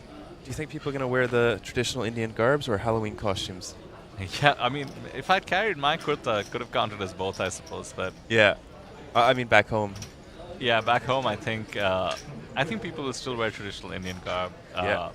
Just because it is tradition to do so on Diwali. But I think the parties, the parties and after parties, they'll probably mix it up. Yes. Yeah. Is Halloween big in Canada, by the way? Yeah, I'd say so. I think it's the biggest in North America. We do basically the same stuff that America does, except Right. for the 4th of July, of course. And you have a different Thanksgiving, if I remember correctly. Yep. Ours is in, I can never remember this. I think October. It's a month away from theirs. But that one's not a very big holiday. Okay. Like people will not like the fly US. home for it. Oh, I see. I remember Thanksgiving in the States, very, very big holiday. Very I was big, yeah. driving from Arizona to Texas. I saw maybe 6 cars on that 12-hour drive. Oh, is it? It was On the day amazing. off. Yeah, I had the entire road to myself. It was so peaceful. On the other hand, because people travel for Thanksgiving, I did what's usually a very beautiful drive. It's called Highway 1 in the US, Oh, LA yeah. to SF. And it should take about 6-ish, maybe 7-ish hours. It was the Sunday of Thanksgiving weekend, so Okay. everybody's driving back. Yeah. And I was the most hungover I've been that year. And it took a cool 11, 12 hours. Oh, no. Had to take some stops to dry heave. At least it's on the most beautiful highway in the world. Exactly. The juxtaposition of my mental state and the aesthetic beauty was one I don't forget. Yeah, I did that drive too. That's a very, very nice road. I think the second most beautiful is in Australia. It's the south one along the coast. So, yeah, you get to see, it was the, I think it's the 9, I can't remember what they're called, 9 big rock towers, which are now maybe 3 or 4.5, as they've just fallen over Oh, over is the it? years. Yeah. And the third most beautiful, actually just drove it in Portugal, the Douro Valley Road. Oh, I think cool. Route 66. What It's where Fast and Furious 10 was filmed, Oh, where nice. they jump from one highway to the other. Oh, that's right. I do remember that. I'm a Yeah. big fan of those films, by the way. People mock me for it. But then there was a video of Chris Nolan being interviewed by Stephen Colbert, and he said he's a fan, and I feel so validated after 10 years of mockery. After Christopher Nolan says he likes it. Exactly. All right. Oh, Oh, no. Ace Queen here is going to be in a great spot versus Ace Jack. And look at this, hand 33, we're 2 away. I knew you were going to point it out, and I feel like you're somehow doing this 30 minutes in the past with the delay. Well, Why it's not are- over yet. Ace Jack does have 20% here. No jack. Well, we mentioned the roller coaster Bayar has been on. This would continue if he can hold with the ace queen. Yeah, Monk Tumen as well. The paint in the window, unfortunately, is a king. Monk Tumen down to 2 outs, going twice. That is 5 of clubs on the turn. One card away, or we could be down to 5. Whoa. Ooh, a jack on the river. That is just sick. Bayar down to just 500. 5 big blinds. That is rough. Yeah, very rough. He has been on that roller coaster. Did try the bluff with the pocket 7s a few hands ago, and now can't hold the ace queen. Why the river? Just get it over with on the flop. Maximum drama, as has been the rest of this. Entertaining as hell final table. Bayar taking it just about the best he can. Was on the big, so he gets 5 almost free hands. Also, I believe just a hand away from the break.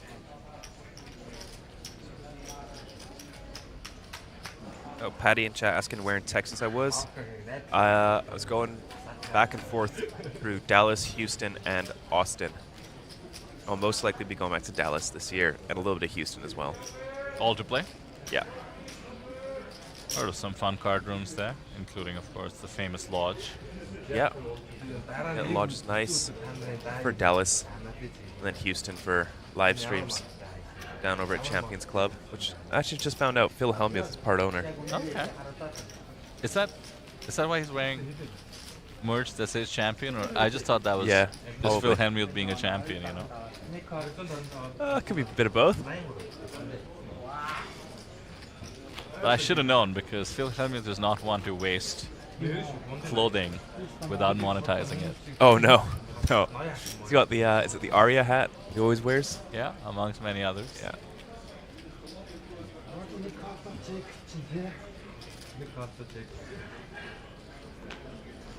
Yeah, there were some shouts for jacks in the chat. Seemed to have worked.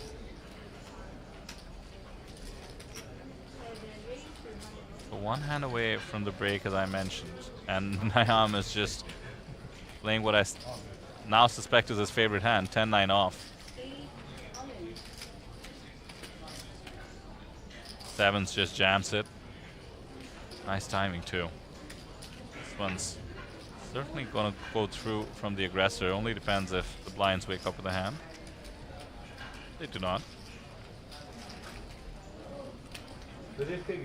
And a quick fold by Niam as well.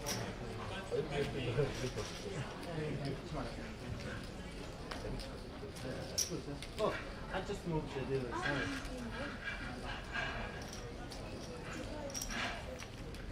Stack's getting a little bit shorter. Lines are up to 50K, 100K now.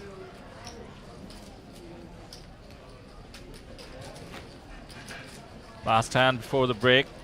Still 6-handed. You're one card away from being 5-handed. Now, tiny stack of Bayar.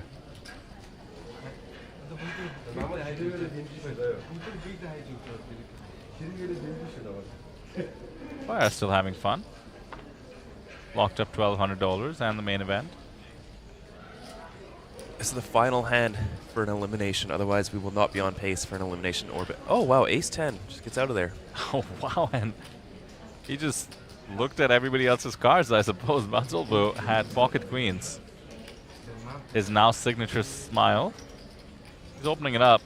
If he opens to just about 2.5x, he can ensure that any all-in from Bayar keeps action open.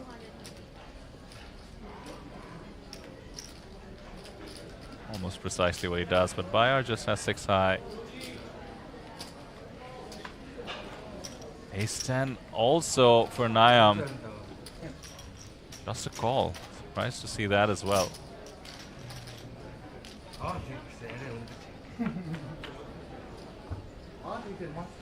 Jack, Jack, 9. 2 spades. Both players do have a spade and a club. Jack of hearts on the turn.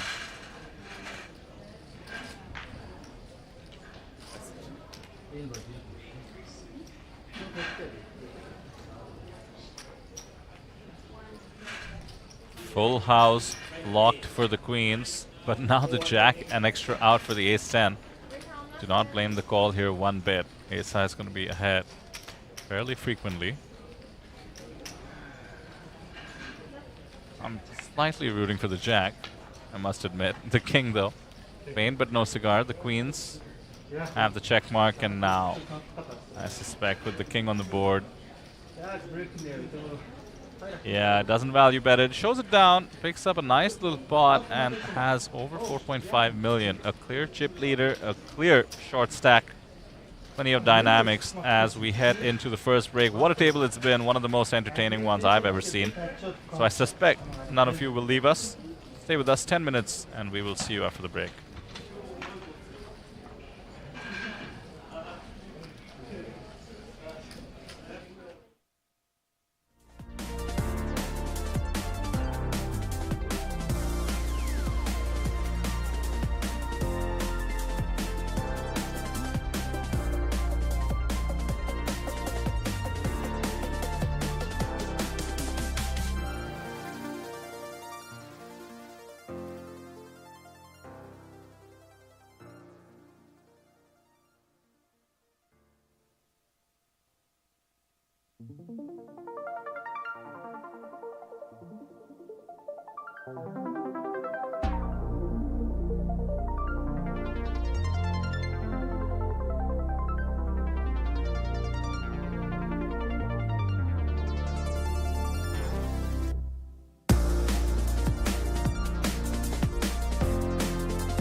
Welcome to Asia's largest online poker room. Our next generation poker software is now initiating.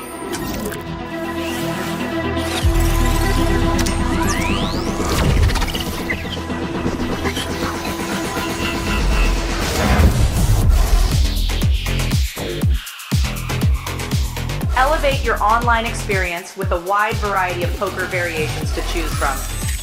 Get fully immersed with fun and social features.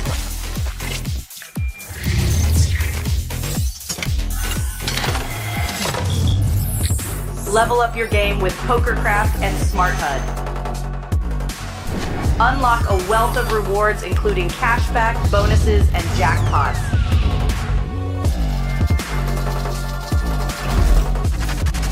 Join world-class poker tournaments featuring some of the world's most renowned brands and the largest guaranteed prize pools in the world. Experience the best in customer service and hassle-free transactions for a seamless online gaming experience. With online poker available on all your devices, you'll be able to play your favorite games anytime, anywhere.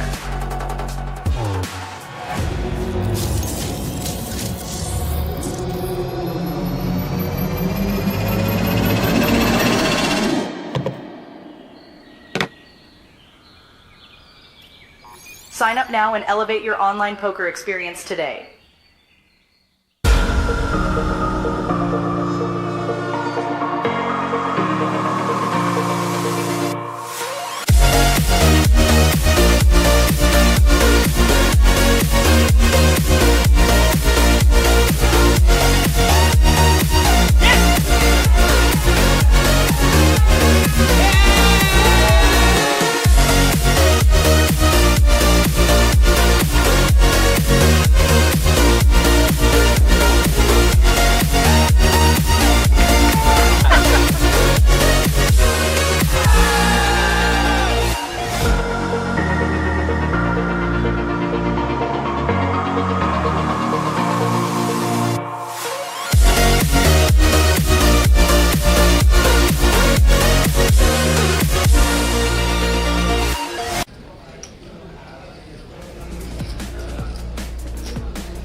Right, same day Harold, Mr. Ghani, blind smaller, 800, 1600, and 1600. Once again, blind smaller, single day Harold, Mr. Ghani, 800, 1600, 1600.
Last one up, 1500.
Welcome to Asia's largest online poker room.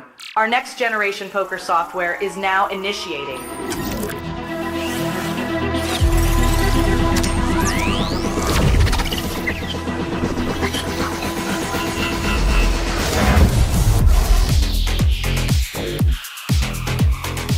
Elevate your online experience with a wide variety of poker variations to choose from.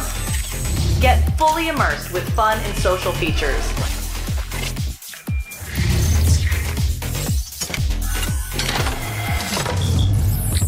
Level up your game with PokerCraft and Smart HUD. Unlock a wealth of rewards including cashback, bonuses, and jackpots.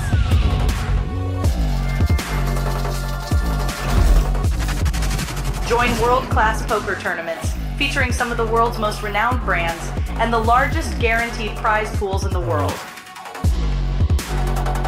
Experience the best in customer service and hassle-free transactions for a seamless online gaming experience.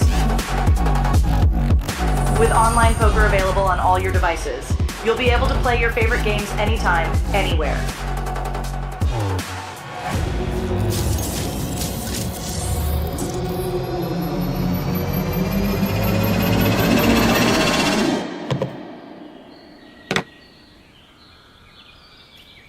Sign up now and elevate your online poker experience today.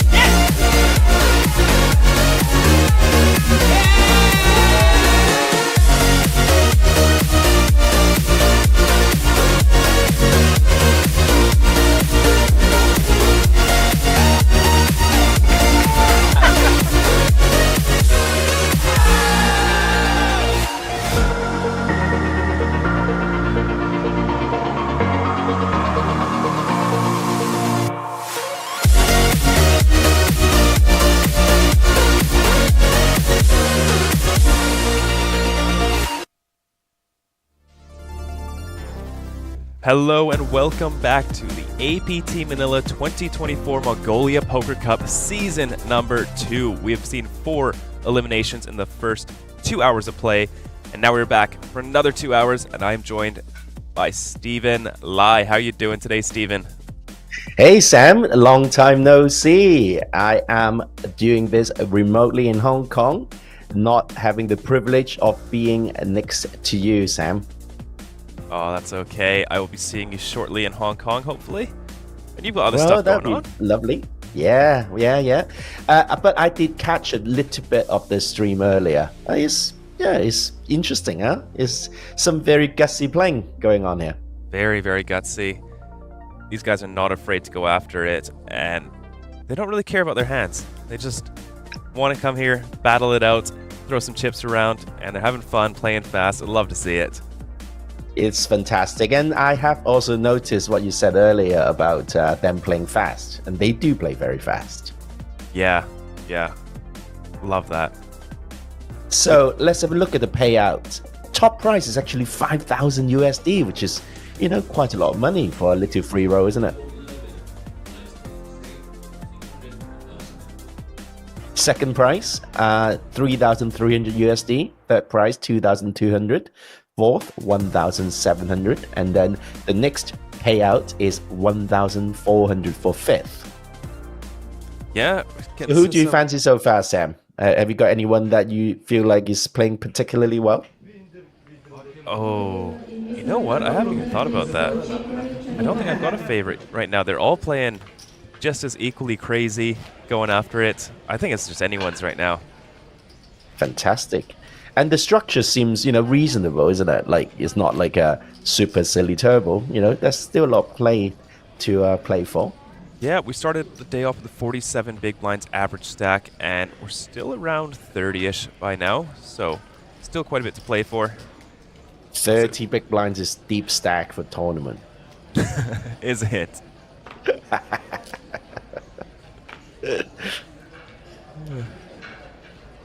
There we are, kicking things off, hand at number 36, and we've already got ace-10 suited under the gun. Very, very straightforward open.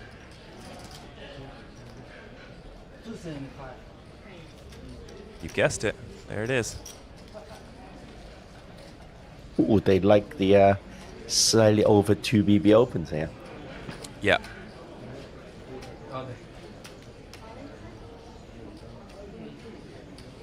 Oh, someone just jammed with 2 unknown cards. Ooh. Take a guess. I think it's going to be Pocket 8s. pocket 7s. Ooh, close. What is it?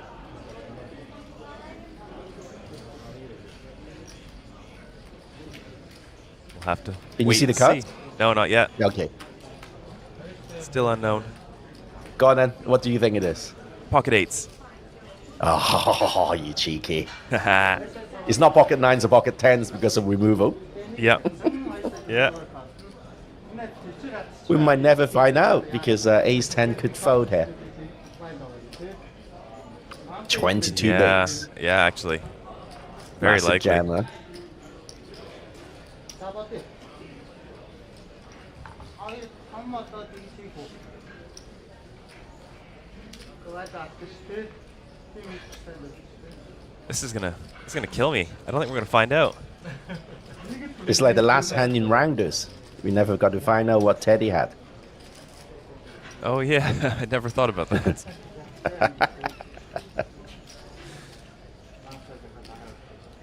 Yes, Vidur and I were talking about that earlier. Rounders 2, perhaps slowly making its way into the works. Is that right? Yeah, the director has been teasing at it. Oh yeah. Who knows though? Well, now that is the vibes for it, right? Like, you know, people are talking a lot about poker. Yeah. You know, people are loving it. Oh no, we do get to see it. Nice. All right. What's it gonna be? He seems quite confident and relaxed. Wait, what? Queen 3 suited. Oh yeah, baby. Oh, you were close. You're close, Steven. Oh wow, your pocket 8 is not bad either. we're off by a little bit. Wow, That's hits a the queen. Whee! Sexy poker. Love this.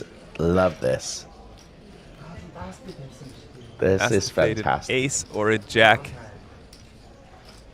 5.5 million pot. Brilliant. Not to be. Wow, what a call though from ace 10 suited. Unfortunately, it's not going to work out. What a jam with the queen high, knowing full well that he was going to hit a pair. Brilliant. Yeah, brilliant. So, Steven, have you been playing on Natural 8 at all? Yeah. Any satellites? I haven't played any APT satellites because I won't be able to make it. But I've been playing other bits and bobs. My usual Hyper 50s. Hypers. Okay. Hyper 50s. And I also played a bit of Russian Cash. Oh, fun. And I got... you played Russian Cash before, yeah? Yep. So once in a while, they like sweeten the pot a little bit with 10 big blinds, right? Okay. And I had ace queen suited under the gun, Yeah. sitting with 115 big blinds. So of course, I put it in. Ace Yeah. queen suited. Brilliant. 10 big blinds overlay. Yeah. Of course, got snapped off by pocket kings. Oh. And that's 115 big blinds towards the towards a worthy opponent with pocket kings. Yeah. It's very fair. Very fair. How about you? You seem to not have played much poker recently. No, it's been tough finding places to play poker. In Europe, half of them you can't even play online, Right? and not many casinos. Tried to play in London, but the wait list I was there for getting close to 2 hours, and I just thought, I'm not going to wait any longer, I'm going to go. Which casino did you go to in London? I went to the Hippodrome. Ah, yeah, that's the busiest one. Oh, really? Yeah. Yeah. Oh, well. Well, actually, I Oh, did no, all- look at this. Look at this. Oh, pocket aces. Oh, look at that haircut as well. Lovely. Is he going to go for the call or the jam? Sonic the Hedgehog is calling it off.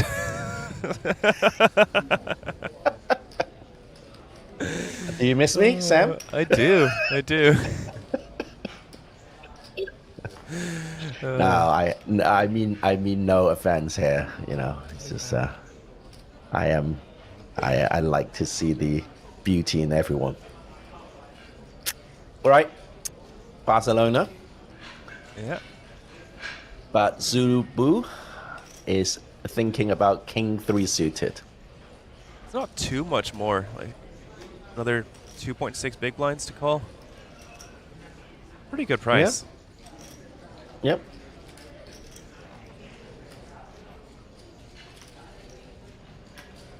but the reverse implied odds is quite bad, isn't it? Yeah, you could run into Aces. better kings and aces. You know, he's unblocking all the aces. Yeah, yeah, sure. He's put it in. All right, let's see the flop. Just a call. Could have seen a raise Yeah. there.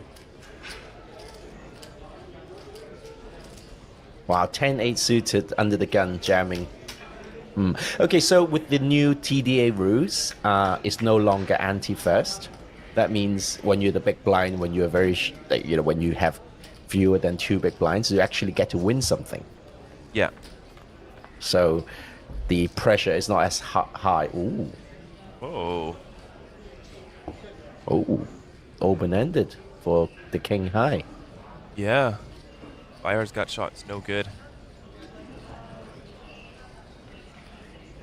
Well, Bayer could hit 2 pair and run a flush. Yeah. Yeah. There's some chance. Putting in a bet of 500k against an open-ender.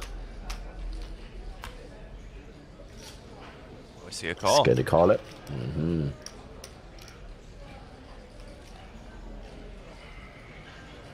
Now it's developing into quite a big pot. Turns a 9. And we have a strict flush draw here with the Mr. Bayer. Yeah. They're all in at risk. Aces must be reasonably happy. No, Oh, wow. he's jamming. Jamming into a straight. Yeah, sexy. There it is. So I take it all back. What do you mean reverse implied odds? There's only implied odds. Wow. Well, Bayer Look at this. does have a few outs. Can't hit a heart. Aces could also chop. Oh No, no, they no, could could win win with a king. With a king, yeah. 5%. Ooh, I'm not sure if we've done this before, but having the 2 counters of outs on the top. That looks new. Very nice. All right. Here we go. Here we go. King of Hearts will be interesting. No. There's up the 9. Wow, ace is cracked. Going for the trap pre-flop did not work out, unfortunately. No. I am always fast playing my aces, to be honest. Yeah? Yeah. Yeah. I want to minimize my regrets. Good strategy. In life and poker. Definitely in life. Welcome the 257 viewers from all around the world. I see someone from Hong Kong saying hello, and then a lot of Mongolian comments that I cannot read. My translator doesn't work either. Have we seen Justin Fairbank yet? No, we have not. Slacking off once again. Unbelievable. The amount we pay him. I know. For those of you unfamiliar with Justin Fairbanks, he pops into our chat. Any question you ask, he's usually very happy to answer, and we pay him nothing. Because he does not work for the APT. Not even in kind. No. No. You sometimes roast him, and don't you, Stephen? Oh, I don't. I always remain friendly and courteous. That's how I am. Roasting's part of friendship. I don't want you to get into all kinds of dodgy stuff here. So this is sounding more and more sexual. What?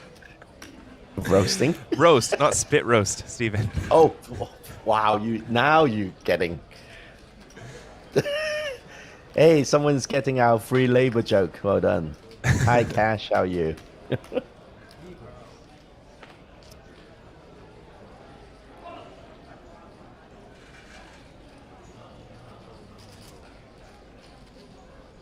Queen 3 off. Queen high is a good combo. Yeah. Seen it before. Like basically a Broadway card and a crappy little card is the way forward. Yeah. Ooh, all in here. Jack 9 suited, and Big Blind calls it off. 7-4 suited.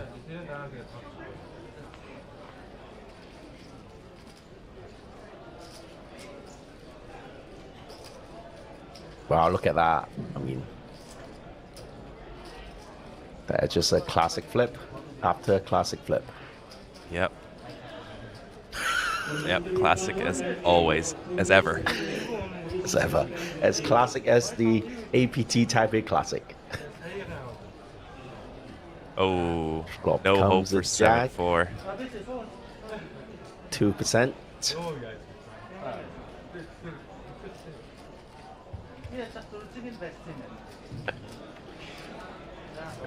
That's That is it. it. Back-to-back eliminations. Batselbu killing everyone. There it is. 8 of spades. Improves him to a gut shot on the river. Unfortunately, it's not enough. But So tell me about the City of Dream in Manila. What is it like so far for you? When did you land? okay, yeah, so it landed last night. I checked out one of the restaurants. Had a very nice hot pot. Ooh. Downstairs, we were just trying to leave the casino, and then we saw a live band performing, and they were very, very good. So we stayed for a few drinks. But so far, I haven't had a chance to explore too much, but there are a lot of poker cash games going on, which I will be jumping in after the stream. If you guys are terrible at poker and you hate money, come play with me. Otherwise, please stay away. I think being terrible is a relative concept, isn't it? Go on.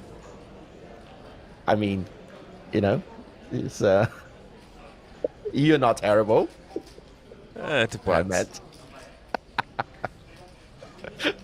Oh, I like the very aggressive tone of "go on."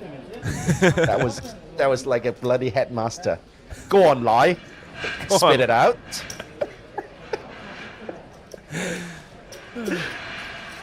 I just thought there was more to unpack there. Hey, we got a new commenter who's like having fun with us. Terrible is relative, 100%, he says. It's true. Ah,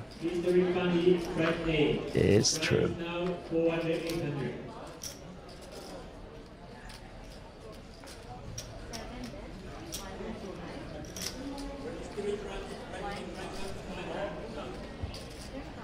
Wow, how is he hitting every board? How does it work? oh, I don't know.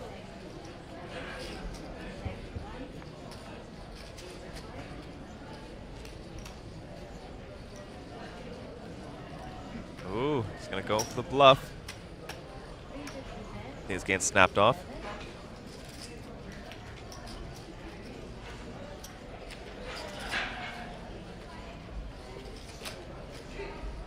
There's quite a fair amount of Hollywood in here. Oh, he's Oh, vote. lets it go. Discipline.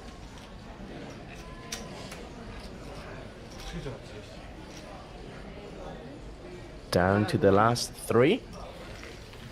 Still pretty healthy, plenty to play for. You know, we're talking here 35 big blinds average. Yeah, around there. I'll call this deep stack in tournament poker. I guess so. Yeah, for final table, for final few. Yeah.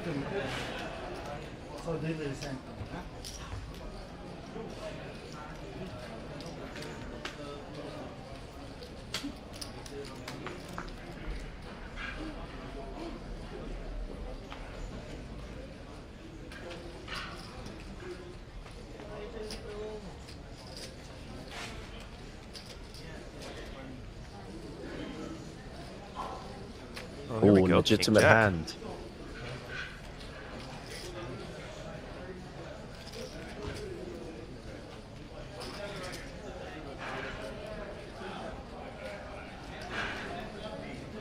Is he getting 3-bet?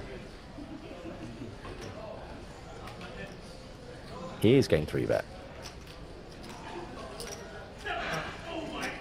I quite like the 3-bet actually.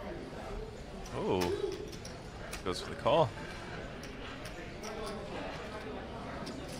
Oh, 100% cash. Definitely great to be commentating this final table, the second installment of the Mongolia Poker Cup, this time at APT Manila.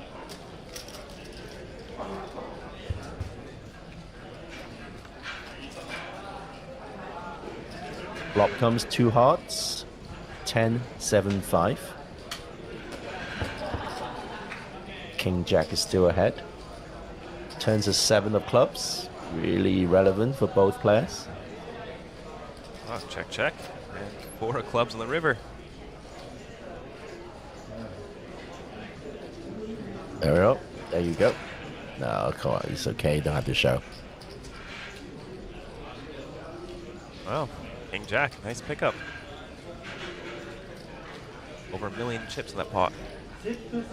We are down to the final 3. Every player is now guaranteed 2,200 USD. For second place, 3,300, and up top 5,000, and a little baby lion trophy.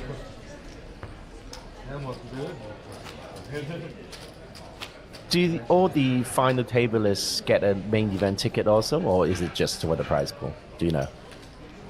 Yeah, so they all actually get the main event package. So they're all flown down here, put up Wow. in a hotel, and then get the 1,500 USD main event entry.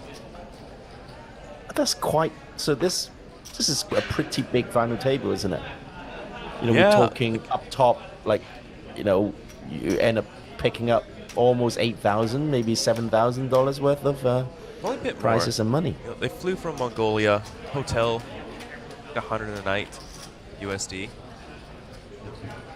Oh yeah, around like 8,000 for first. Not bad. No, not at all. And it's always fun to play on a stream table. Oh, I agree.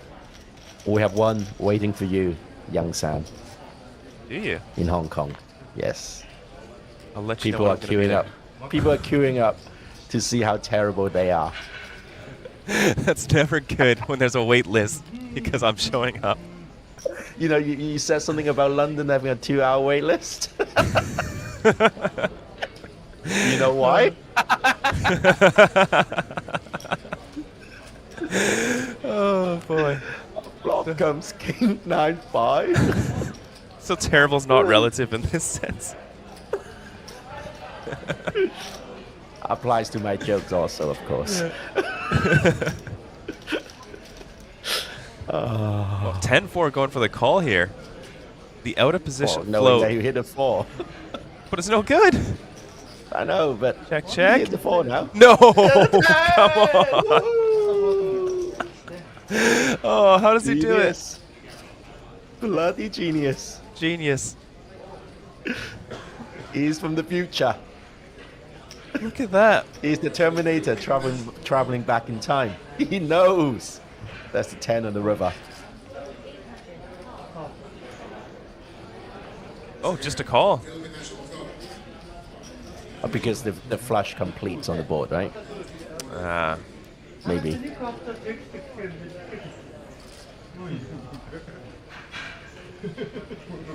There it is.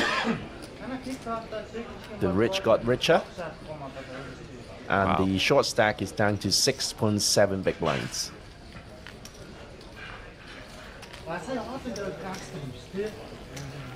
Oh, it's very decent for 350 USD to win, you know, over 7 grand. It's 20x.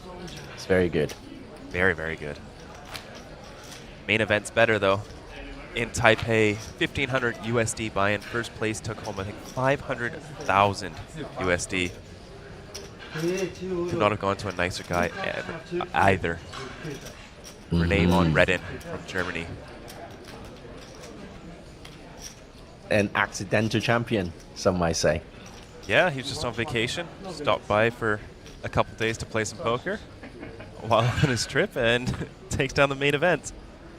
So he got very lucky because he didn't meet me like in one of the bars one night and got drunk until 6 a.m. and, you know, Yeah. and not able to play the main. So he got lucky twice, actually. I guess so. Moktumin, king 6 here. All in for 8 big blinds. Good enough. Looks like it's going to get through.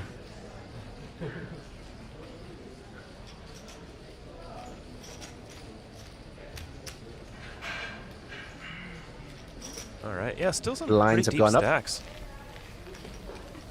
Blinds have gone up though, I think. Yes. 80, 160.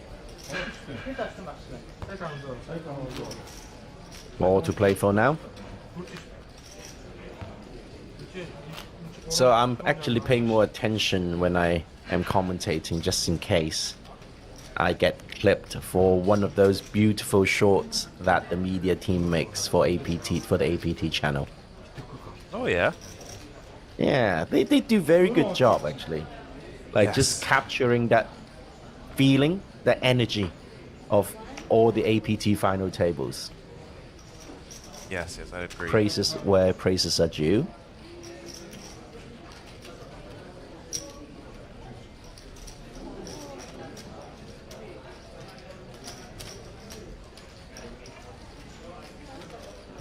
And what's your travel arrangement for Fuqua as well? Are you going straight there, or are you going to stay one more day in Manila I'm going before you go off? straight there. So I'm going to arrive when the series begins. Go into the beach, eat some food, might play some tournaments. Sounds like a plan to me. Got checked down again, and 9-4 with the bottom pair takes it. Yeah.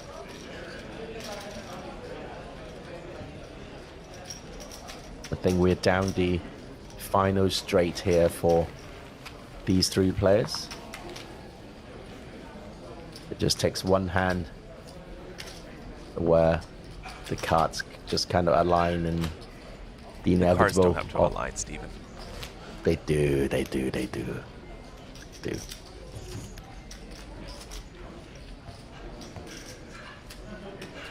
average big blinds there, you can see over his shoulder, 27.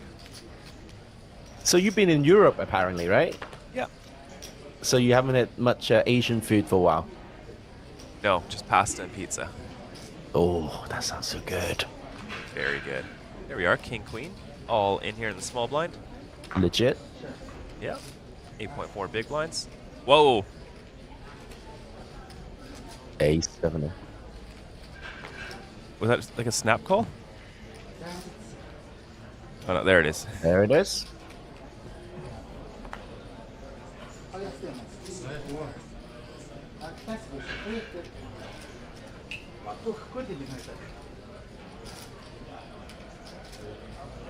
A side with a 6-4 lead pre-flop. Not 3-2. No. Ooh. Comes to 7, but it's kind of irrelevant, the 7. Yeah. 4-1 now, not 8-2. So weird. Like, why? Oh, trips, that's the end of that. That is the end. Batselboo. He's gotten the last 3 or 4 eliminations now. And with that, there were 2. Moktumin will go home with 2,200 USD. And saying boo.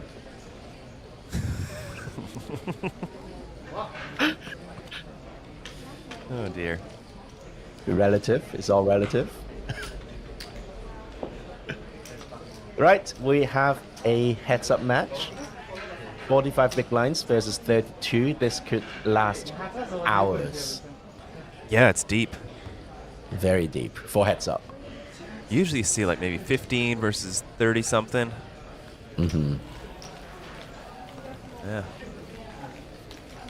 I am sitting comfortably, expecting a long, long heads-up battle.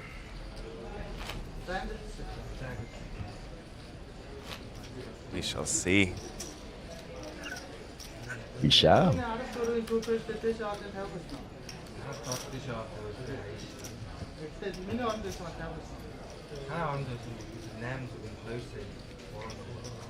I have to say I have a zero knowledge. I can't even say hello in Mongolian. What is this?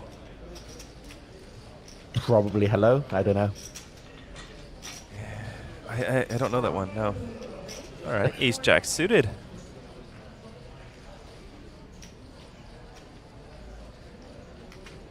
Versus queen 9 suited. Tomorrow we are doing the natural 8 Hong Kong event That is my at 2 p.m. event. Yes, it is. And I have 3 players I'm familiar with, so I look forward to trolling them. Well, no, to commentating on the event. And Okay.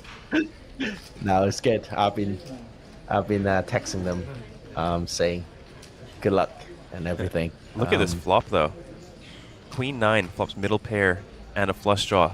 Battleboo ace-jack suited flopping top. It might be over sooner than I Look at imagined. that. It looks like a big raise. Got $1 million in chips out there. Is counting some more. Some more. All right.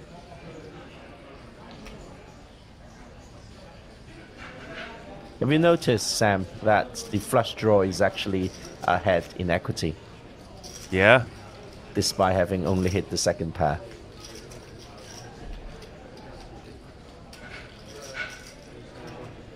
Yeah, that's crazy. Does have the overcard as well. That's probably what's pushing it over. Overcard, a pair, and a flush draw. Yeah. Unblocked. Is it all in a call? Yeah, looks like it. This is it. Off the races. Yeah. I have a 9. Yeah. What do you have? Yes. Yeah, and a club draw. Wow, one hand of heads up, already the first all in. If Battleboo holds here, it's over.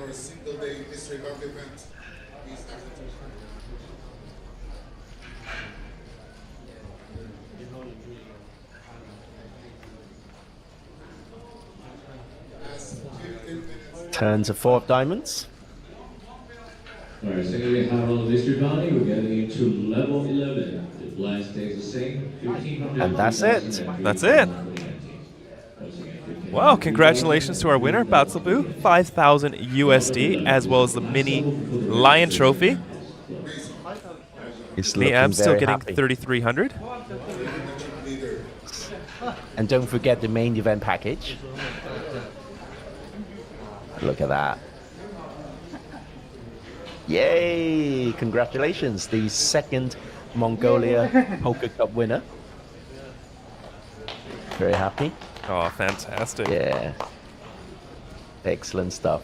That was a very fun table. I really enjoyed commentating that. Thank you so much for joining us for 7 minutes, Stephen Lai. I'm still going to claim an hour's worth of work. Okay, absolutely. There are the I'm payouts. rounding up. Yeah, 5,000 USD for first.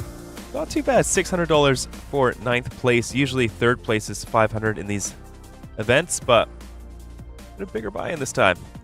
Very nice to see. All these players will be playing in the main event, so hopefully we get to see them again. I'd love to see some action from these players.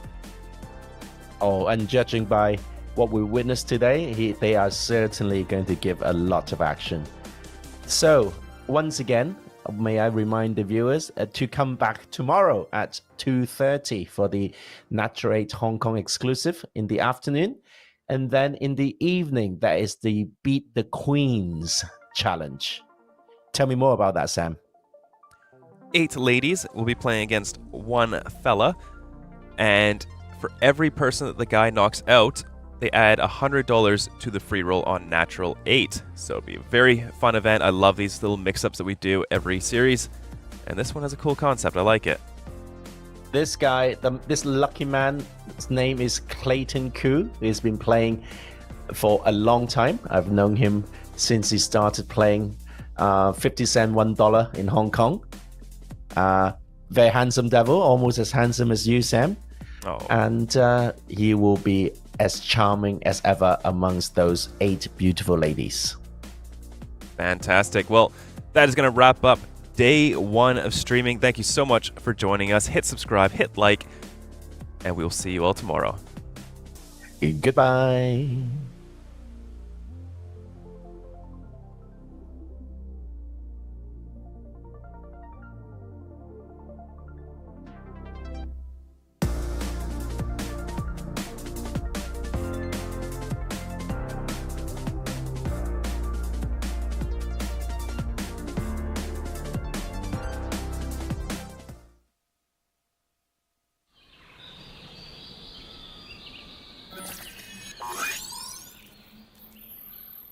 Welcome to Asia's largest online poker room. Our next generation poker software is now initiating.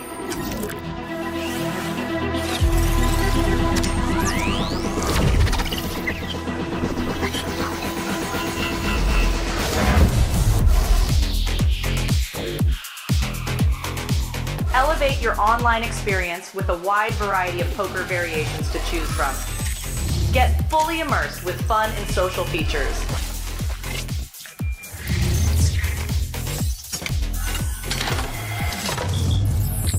Level up your game with PokerCraft and Smart HUD. Unlock a wealth of rewards including cashback, bonuses, and jackpots.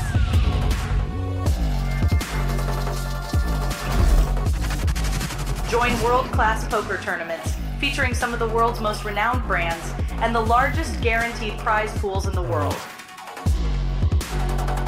Experience the best in customer service and hassle-free transactions for a seamless online gaming experience. With online poker available on all your devices, you'll be able to play your favorite games anytime, anywhere.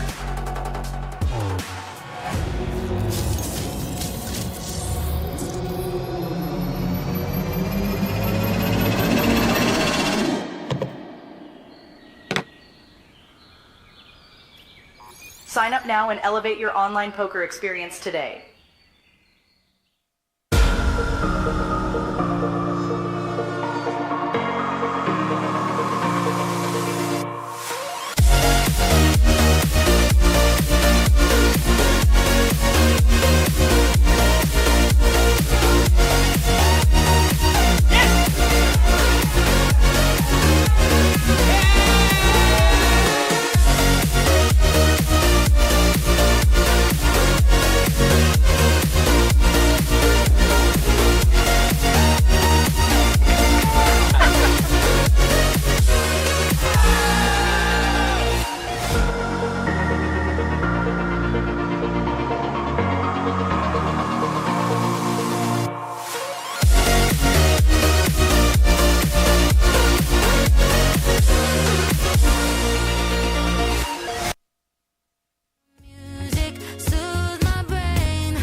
sick, I'm feeling it. You're not the one, but I still want you like the beat in my chest. Love sick, I'm feeling it. I know you're not the one, but I still wanna light up.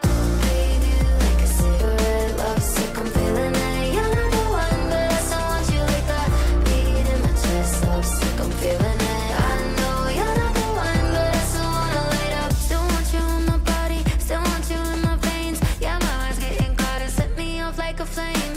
I know it's masochistic, but when you say my name, I forget all I'm supposed to stay away. Yeah, yeah. And I don't quite know how to let you go. Yeah, yeah. 'Cause I lose my caution when we're alone. No, I can't fight it. You're like lightning, won't happen twice. I'm lucky I'm mine, burning my heart up, stuck on it like a drug. I'd rather die without you.